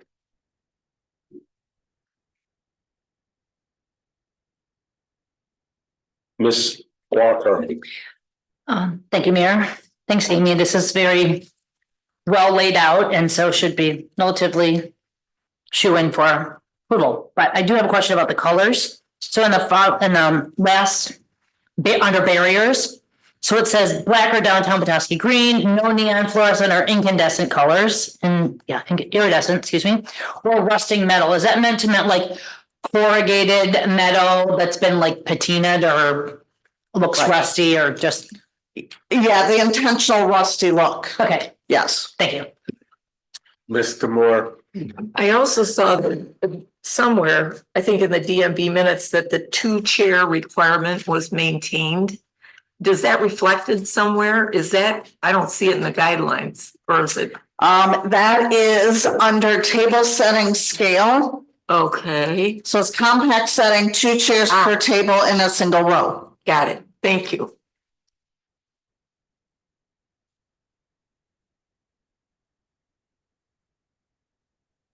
You feel comfortable with 48 inches being the width of the sidewalk? That clearance area? That'll be the width of the sidewalk. That's where you're gonna walk, right? Right. Mhm. That would be the clear space, yes.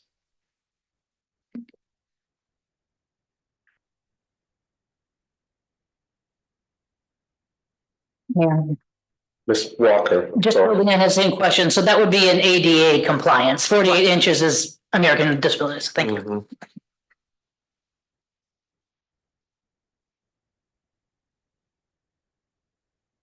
Ms. Walker, I'd be happy to make a motion. please. I'd be happy to make a motion to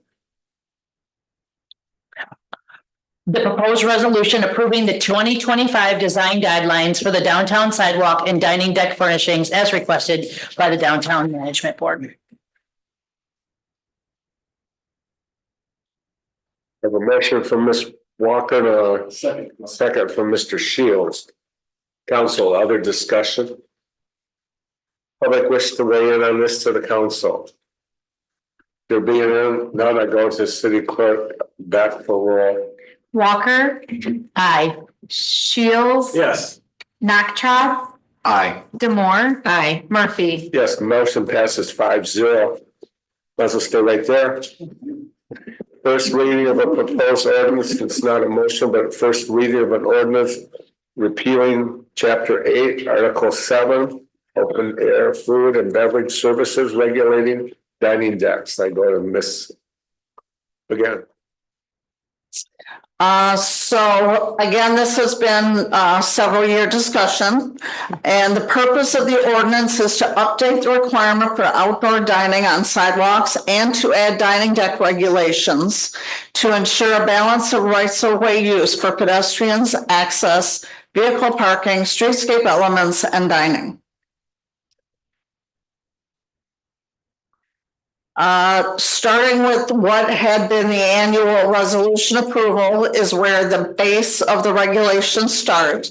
So that's where these requirements that I won't read because we've talked about them for many years, have come from.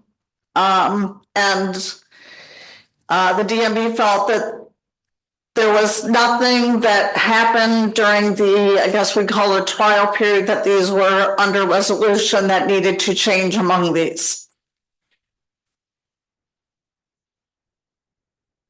Additional changes were, as previously discussed, limit of 5 dining decks with renewal period for existing before the 5 would be open to new decks. 1-year exception from complete design requirement allowance for sidewalk dining fixtures and decks installed in 2024 with all requirements to be met by 2026. And that's just, it's taken us a while to get the ordinance and we're in, what are we in, February, probably March or April, they'll start applying. So just giving them a 1-year grace period. And then the ordinance, again, is a revision of a current ordinance, but it is much more detail on the application process, what is required and what is the appeal process. So overall, that's the changes to the ordinance, and the city attorney reviewed and provided some very helpful comments. So any questions?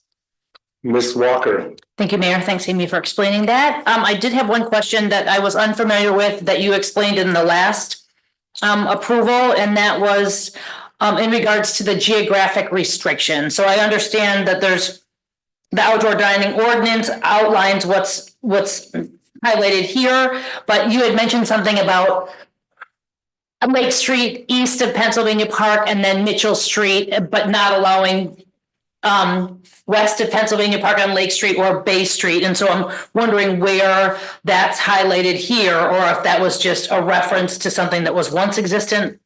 If you could please just extrapolate on that one.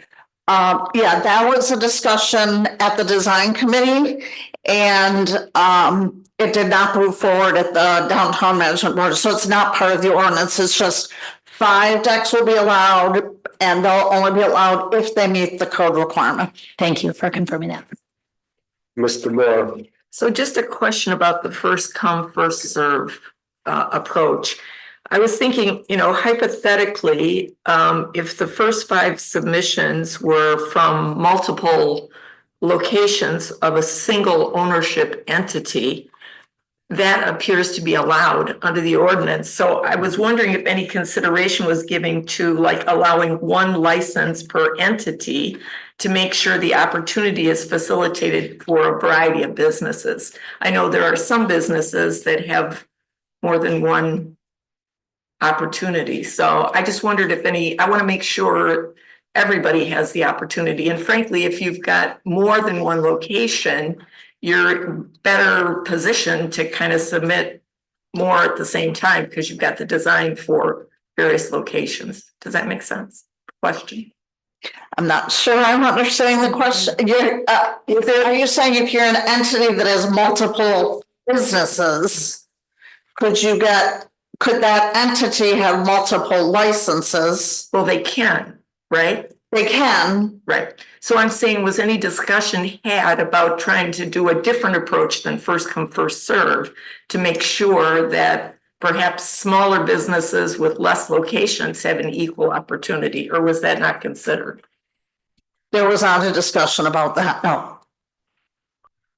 I think the real discussion was a lot about the reason we see the same ones going in place, although we feel that possibly once it's an ordinance, we'll have more applicants, but it's more because of our grade. There's a lot of locations these just will not work. Because it's just too steep. So getting your ADA clearance at the curb that's going like this, it's just not feasible.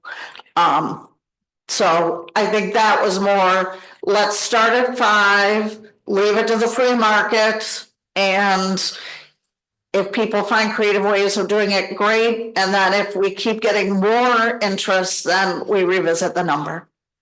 Thank you. Mr. Shields.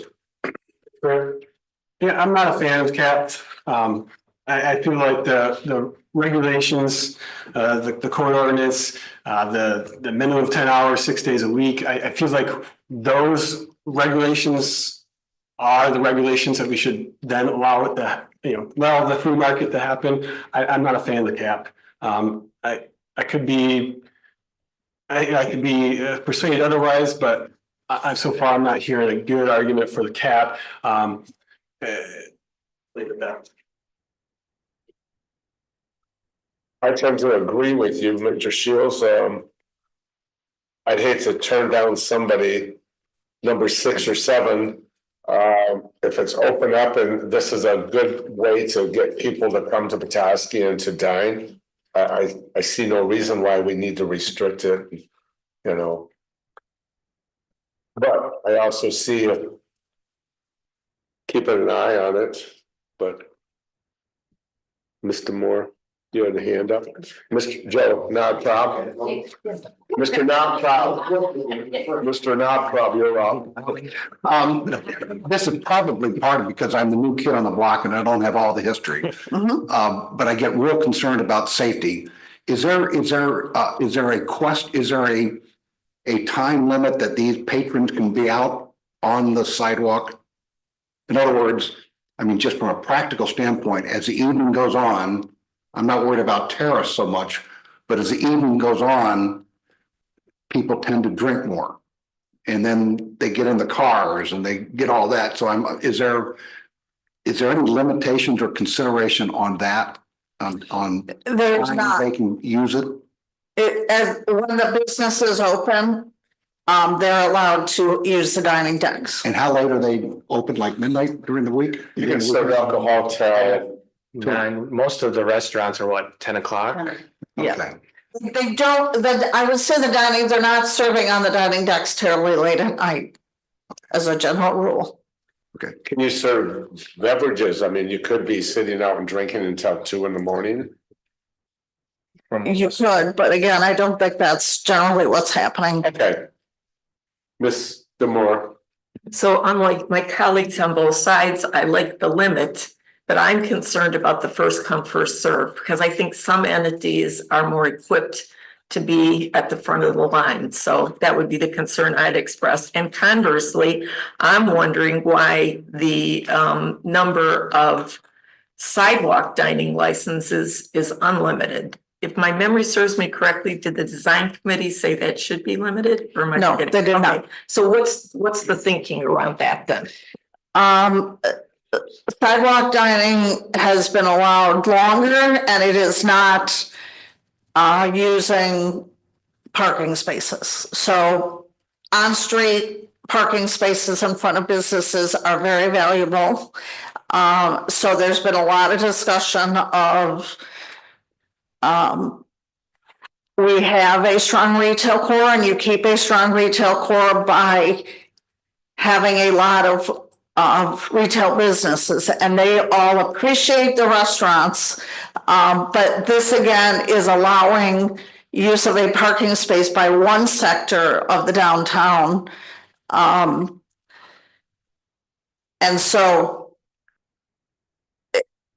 expect it's a bit of an equity thing, because when I think dining decks were first discussed, it's like, well, I have a store, why can't I put merchandise in a parking spot? So that I think also is just the reason to, it's the first year we have an ordinance.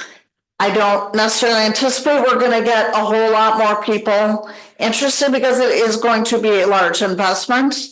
But I think having 5, and if we end up getting more, it's not that they can't petition to have that number increased by council, and they would just be delayed perhaps by a year.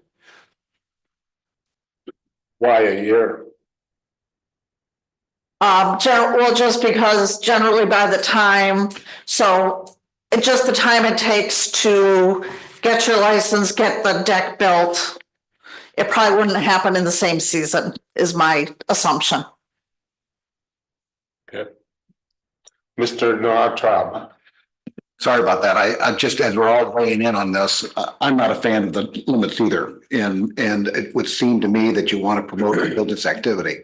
And so I would say you might say it's easy to just add, but I can already tell every decision could be, the 6th person could be kind of hurt by having to come back to council. So that's why I like the idea of no restrictions on that.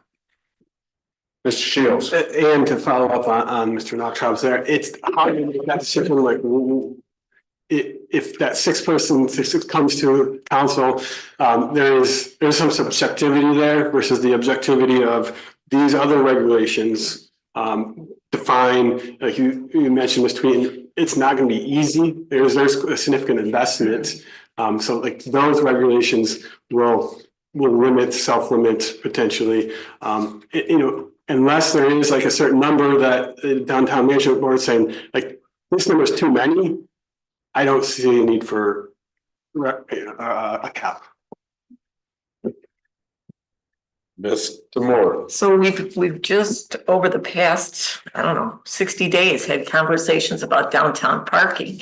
And you're saying that's one of the reasons as well, or one of the concerns, that every one of these that's put in place would limit further downtown parking. So to me, that's a consideration that you're offering up as well.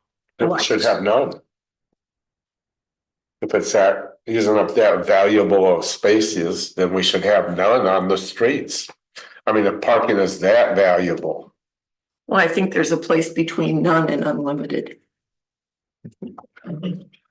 And on-street parking space is meant to be turnover parking. So it has a multiplier effect that multiple one person parks, they go to multiple businesses, have multiple purchases.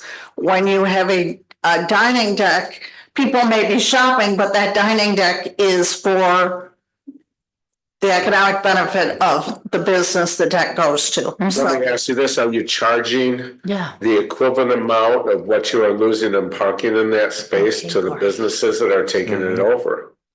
We are charging for the space that makes the parking fund whole, but it does not change the fact that a parking space that turns over multiple times generates more economic activity downtown than one that does not. And that's also the reason for the requirement that the business be full service and be open so many hours, because having a dining deck that is not activated really doesn't help downtown at all.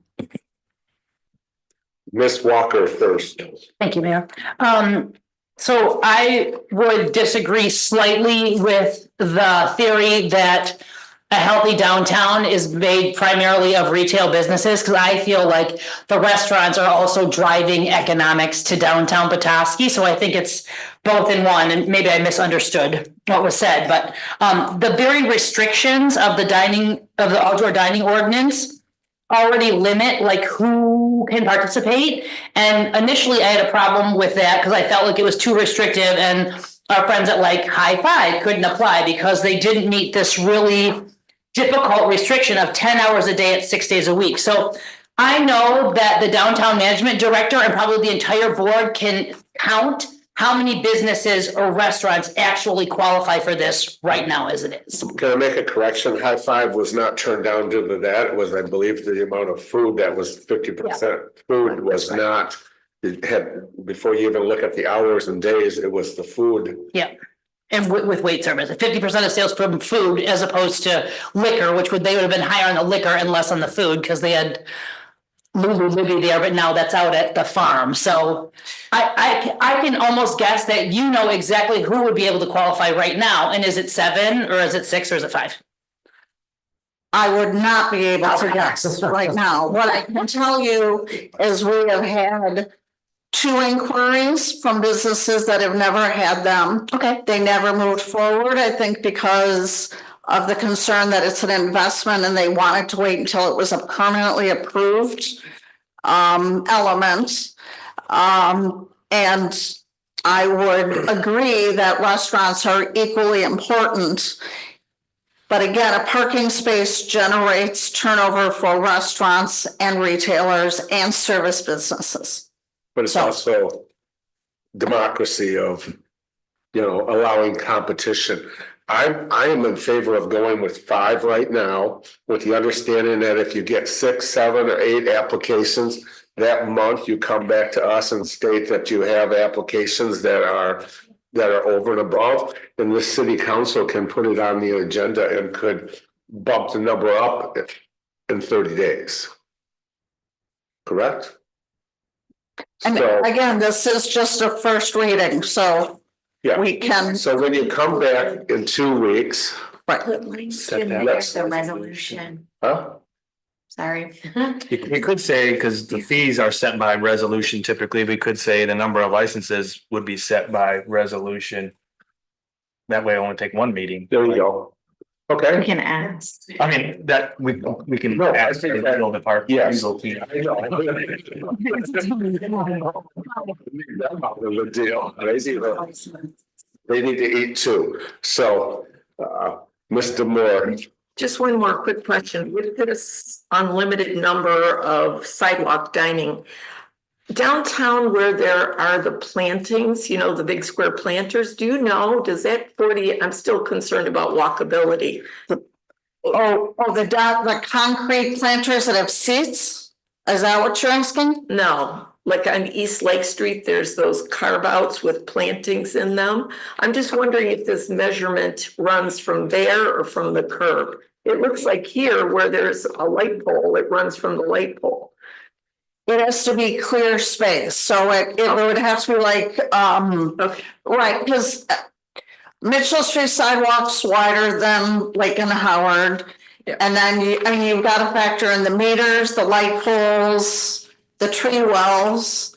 So that clear space has to be, you know, you can't include the brick pavers around the tree wells because those are uneven. So it's basically clear space from the edge of a planter, for example, to if they have a barrier, where that barrier would be. Thank you. Jason, is that your group that makes those measurements, or is that public safety that? Both of us. Both of you look at that? Okay, great. All right. So we'll look forward. Anybody else have questions or comments? Otherwise, we'll see this at the next meeting. We good? All right. Thank you, Amy. Thank you. Next, adoption of proposed resolution approving release agreement for 106 East Mitchell Street. Turn it over to the manager Horn. Yeah, just very quickly, just taking feedback from the last discussion, I did reach out to our city attorney. Their recommendation was to, we entered into the option agreement via approval of city council. Their city attorney's recommendation was to, and they drafted this release option. Release of option agreement was for city council to authorize me to essentially release from that option agreement officially. Do I have a motion? I'm happy to make a motion to adopt the resolution for release of the option agreement for 106 East Mitchell. Second. Knobtop. Second. I have a motion from Demore, second from Knobtop. Any other discussion? Mr. Shields? I'm sorry to not be here for that discussion, and so, you know.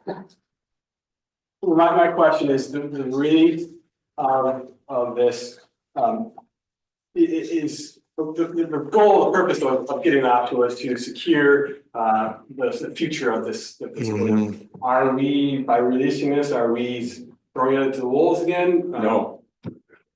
I don't believe we are. I think the main concern, the big concern that we did this was that it was going to be torn down and we ended up with condominiums along there. There are several people, I know there's now another person who has expressed an interest in it. So I think our goal was to stop it from being torn down and for it to be developed. Had it not, the business that we turned down was not willing to go with the purchasing price of what it was evaluated at. And that's why, and Shane has made comments that everybody recommended, Joe recommended to them to go back to the owners and talk and get something going. Mr. Moore. Well, I don't know about throwing it to the wolves, but I mean, my understanding, and Shane maybe can speak to this, is when we release this, it does indeed go back to the open market, at which point, you know, as the mayor says, there were some promising folks, but we don't have any control of that.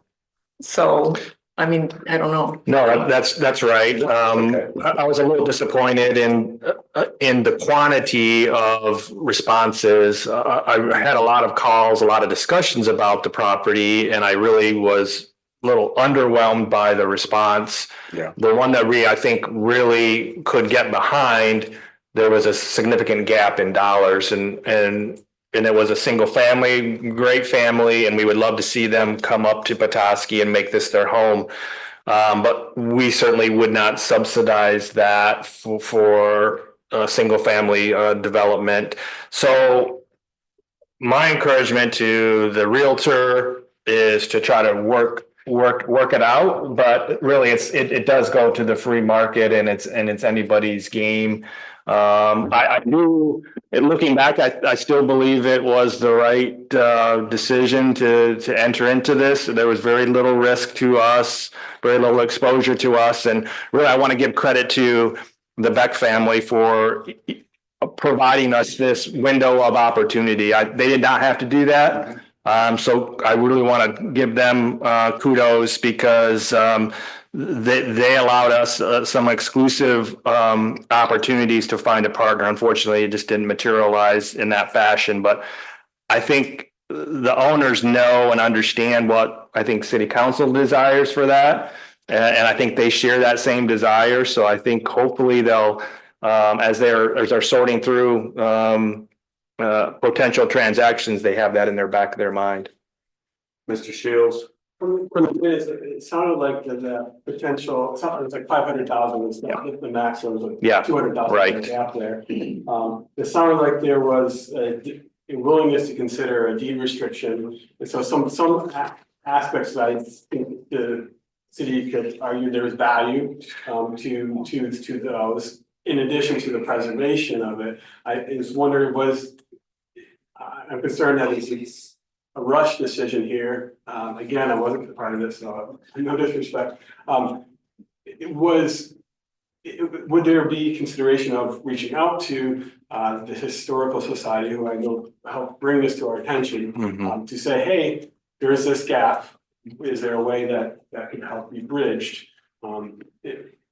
Is there more discussion that can be had? I mean, there's always an opportunity for further discussions. There didn't sound like there was, a desire to do that. Even though I've spoken with Becky at length, and she loved the submittal from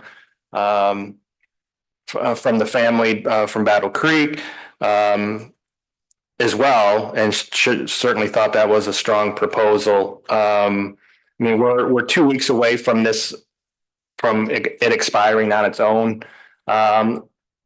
Just giving courtesy to the owner, letting that free market kind of dictate it going forward, give him the opportunity to try to work out a deal, I think is the right call. Certainly we could have, another option was to try to extend it. Extending it, if I'm the owner, I'm going to ask for some consideration to do so. and certainly that was an option of council as well, but the feedback I thought I heard was let's let it go back and hopefully the owners have heard what we would like to see done with it, and as they find a partner, hopefully they'll take that into consideration. Do I have a motion? Yeah, you do. You do have a motion. In a second. So we have a motion from Demore, a second from Knobtrop. Any other discussion? Go to Ms. Beck for roll. Demore, Aye. Knobtrop, Aye. Shields, No. Walker. Yes. Murphy. Yes, motion passes 4-1. Last on the agenda is a discussion on redevelopment ready communities, RRC, priority redevelopment sites.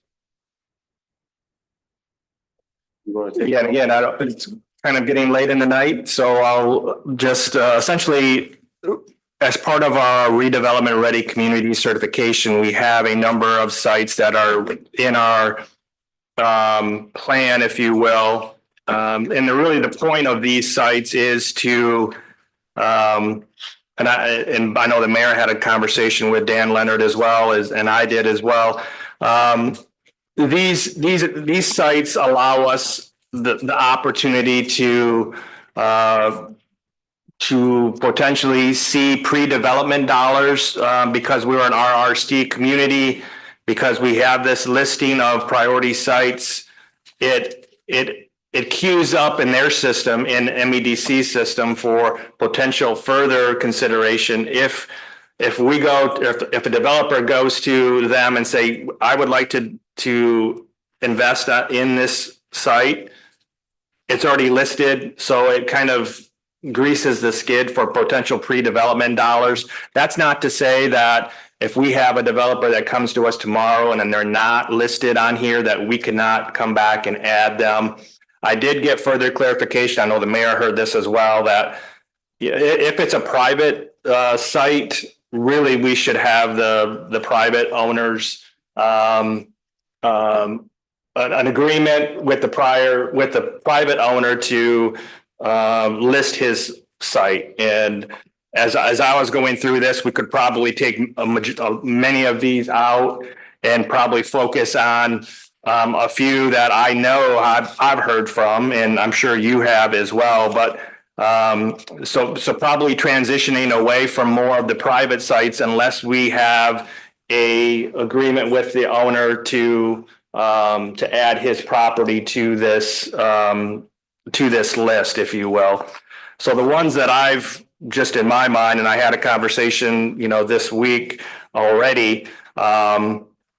The owner of the former Leo's Lounge downtown is taking that next step and would like to be listed. Obviously that's privately owned. He wants to be included as a priority redevelopment site. As well, the former Continental Plastics location, 103 East Sheridan. They have asked as well. Actually, that property is listed in our Livable Petoskey master plan as a redevelopment site in that document. So I think it makes sense that we include them here. And then going forward, Dan thought there's really 3 to 6 is kind of a sweet spot, but I don't know that we'll come up with that many necessarily, but I'll leave it up to city council for further discussion. I mentioned to him, if we had 1 or 2, what does that mean? And he says that's fine. It's up to the council to make that decision. Even the 3, if you look, Miss Walker, it looks like you have some ideas. Yeah, I mean, the expectations are that we have 3 priority sites, and so the only certified expectations, the community maintains an updated list of at least 3 priority sites, and that includes the narrative. So we already have 200 East Lake Street and the Darling lot, 1 private, the only public one being the Darling lot. So we're only operating with 1 public piece of property. Right. We both have narratives for these, so it would just be approval of a 3rd private site with the narrative included, because you have all the other requirements. What are you saying you have in your hand? I'm sorry. So 200 East Lake Street. Why? That's right. Is number. So we have 2 certified sites, and we need, in order to meet the certification, according to the appendix, we have to have 3 sites with all of the certified expectations. And I just I talked to Dan Leonard Friday, and Dan Leonard said if you do not have 3, we're fine. It's your own selection of it. It's okay. Okay. Well, I'm only going by what the appendix in the document I says. So understand. I don't have that. I don't have, Okay. well, I do have access to Dan Leonard, but I. So go on for 3.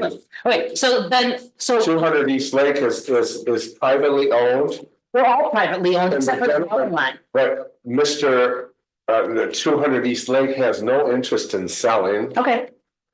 So then the narrative piece here changes, because this has been identified by both the planning commission and city council as being the number one priority site.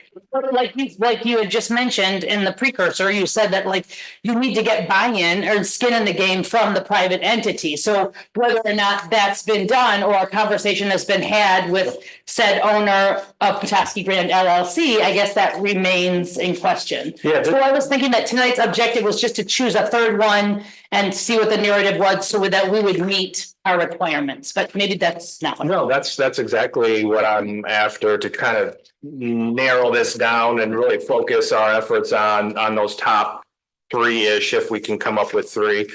Personally, I don't see a big downside to keeping the Darling lot on here. I think, it is a publicly owned site.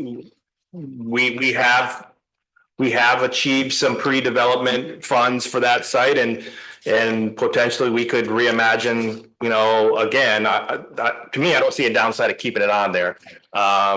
We own it, it's ours. I think the argument could be had, the 200 East Lake Street. I'm likely we could talk to Mr. Berg, and I don't see there's a downside of not having it on there. But it's been on there a long time, but We can revisit it and put somebody on there if they call up. If Bob Berg calls up and says, I want 200 East Lake on there, we can put it on there, but Right. I believe that he has no intentions of doing anything but developing himself when he's ready, and he is not going to do it right now. So my question, and Shane, when you mentioned this in your intro, kind of kicked me in there. You said this could also help stimulate getting pre-development dollars. yes. So if a current owner wanted to do it, are they eligible for pre-development dollars? Yes. So it doesn't have to sell. No. So it would seem to me that if the city has kind of targeted these as high priority, we would want to make an inquiry with the current owners. Just directly. Because I agree, why would we want to list something on a state thing on property that isn't for sale and the owner didn't even know anything about it?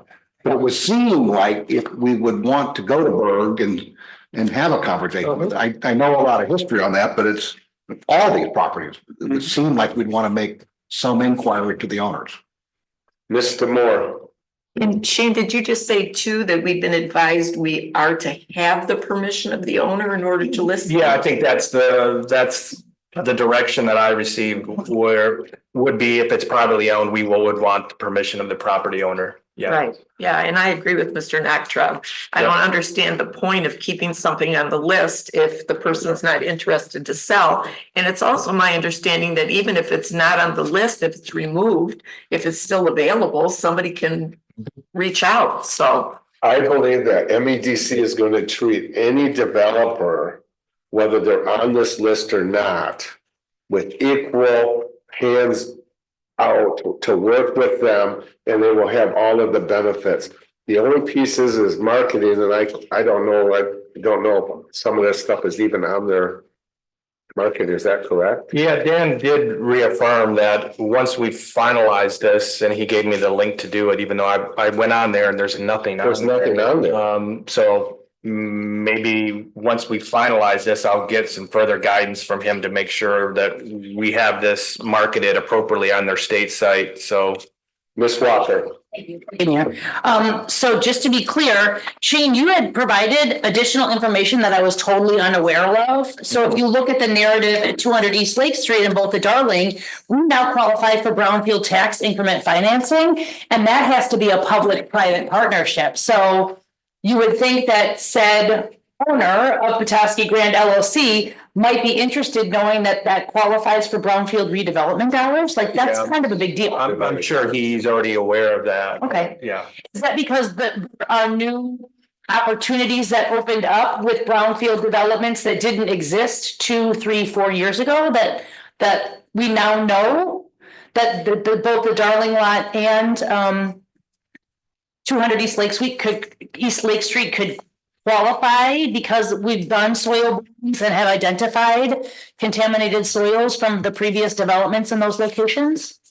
I think Amy's still here. Some of the history on 200 East Lake, kind of when she was in her prior position as planning director, I think that's qualified as a brownfield TIF for a while, that particular site, unless I'm incorrect, Amy. I believe it already had cleanup. On the cleanup, the chemical stuff was already spent and cleaned up on that. There was some cleanup, Yes, there was. but I recall several years ago, we had, not gonna remember the brownfield consultant, Mac McClellan. Did research and determined that that site does still qualify for brownfield. And I know when we did environmental testing for the Darling lot, that qualifies for brownfield. But the brownfield now is opened up to not just chemical cleanup, it's open to blight, it's open to. Correct. What's the word they use? Isolate, Obsolete something, yeah. obsolete properties, so the brownfield is now not just for bad junk in the ground. It's been opened up. Well, for residential, I think the residential TIF can qualify for brownfield. There's so many more tools now than there used to be. Okay. Thank you. Mr. Shields. So, yeah, I think that MEDC would work with any developers that would come to the city. But from my experience in filling out the RAP grant, there are some value to having things identified in specific ready things for grant purposes. So I don't think that there's no value to doing this. I think I think 200 East Lake Street is probably time to take that off for various reasons. But I am curious about some of these other ones that are private. And if, yeah, it's curious if a owner is approached and say, no, thank you, is one thing, but first off, have we approached some of these other ones? And then second, there is the question too, is if it's something, a spot is staying vacant for multiple years, when does a community say, okay, now it's time to put on a little different pressure, and we invite people from out of our area to call these people out and make offers.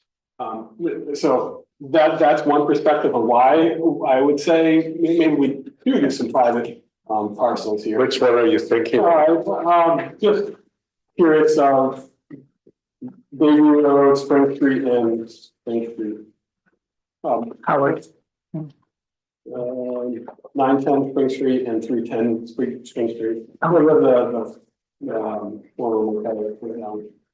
What? Yeah, 1300. In the corner there. Yep. Sure. I think we should I think the city should contact, I don't think we have to make a decision on this today.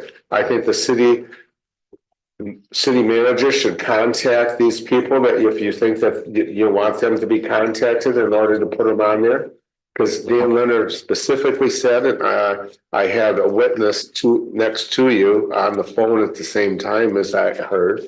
And he was real adamant about, don't put anybody on there unless the owner is not saying yes to it. So why don't we contact them? I can tell you that one of those pieces of project has already paid for and has a design going with a major architect for a great big project on this piece of property. Which one's that?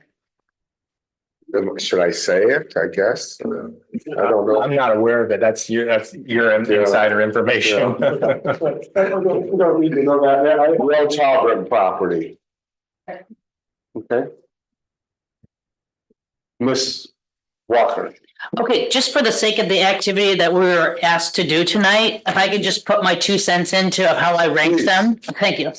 So I was super excited about 900 to 1,000 Bayview Road, and the reasons were because of the public investment in Sunset or Lookout Park to the south of that property. The Kilwins private investment north of that property, including the Kilwins complex, the purchase of Cortez Flynn, and then the demolition of the Bobbin again in a parking lot that was built there. So this would be all under the auspice of KQC, Kilwins Quality Chocolates Properties LLC, that now owns that additional property. So I would, or this lot that we're talking about. So I would wonder if they have been asked questions or permitted. So that would be my first one that I was excited about. The second one, I said maybe 3 or 4, was the 1300 and 1310 Spring Street because of the fire. And it looks like blight now. And a lot of people are asking the questions like, what's happening with that property? There's a lot of public interest, and either between a hotel, because we have a lack of hotel space. There's a new one going up in Resort Township, so maybe that'll accommodate for some of it. But I would prioritize that one as 3 or 4 if the owner is in agreement, obviously.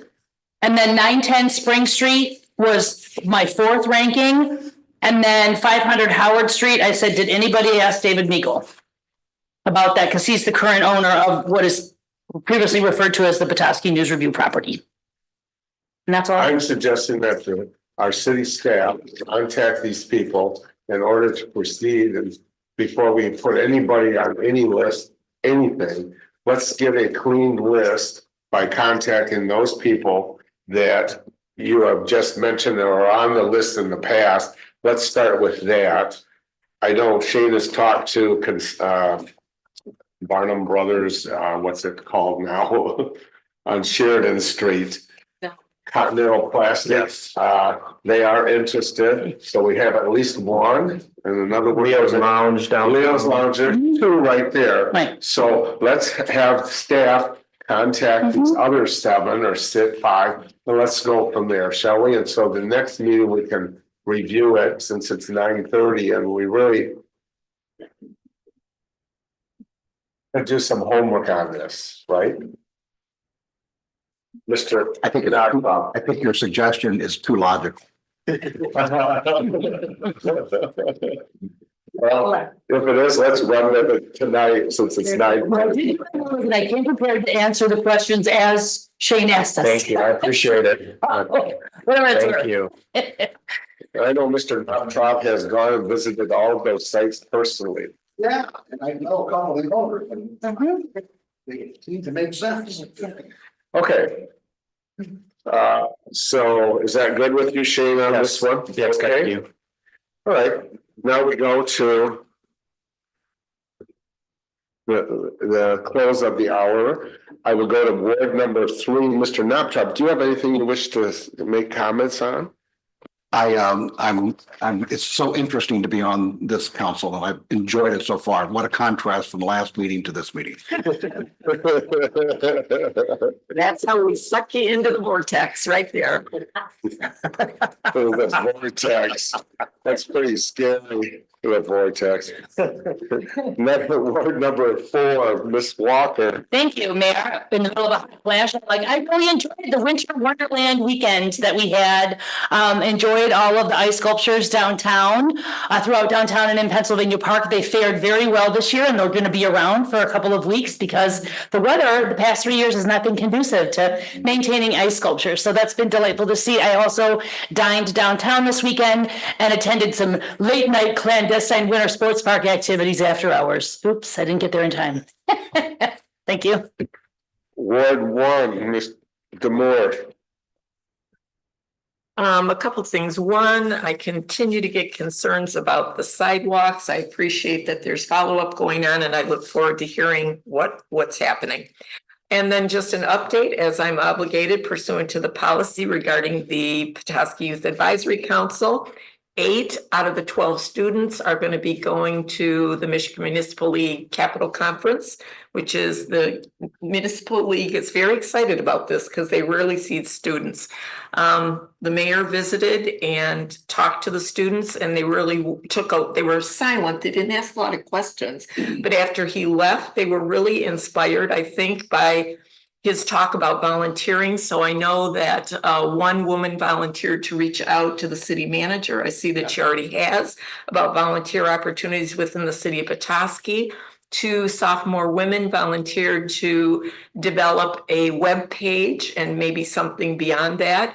And they're going to be meeting with Summer Poquette from Keep It Real Social and Ms. Beck, our own clerk, to talk about what those possibilities look like.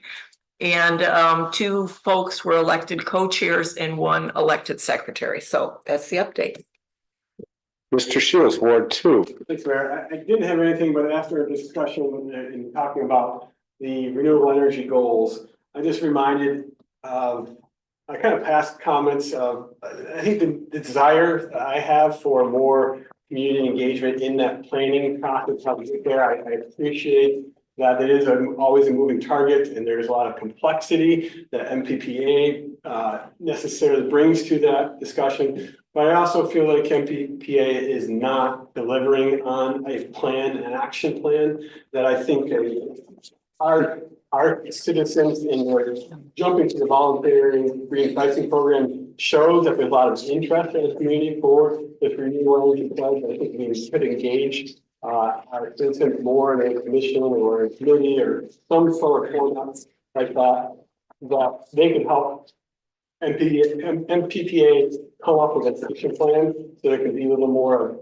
action steps how we get to that, whether that be, there could be a lot of various acts, rooftop solar, it could be a lot of things that I'm not aware of that a group putting their heads together to come up with an action plan. So I would support that if there was ever an opportunity for that. And I would like to say, you'll have a chance to visit the YAC group, Youth Advisory Council group. I think you'll enjoy them. They're a very intelligent group. They did ask some questions. They weren't totally silent. We got to give them a little credit there on that. Also, the Arts Commission has narrowed it down to 3 or 4 artists that they're working for the Sunset Park. That's exciting. The next meeting will be selecting probably a piece of art. Let's see what else. The city, the chamber had, Petoskey Chamber had the state of this community last Friday. Shane was there. And I guess the rest of it is all good. So there being no further business before this council, I call this meeting adjourned.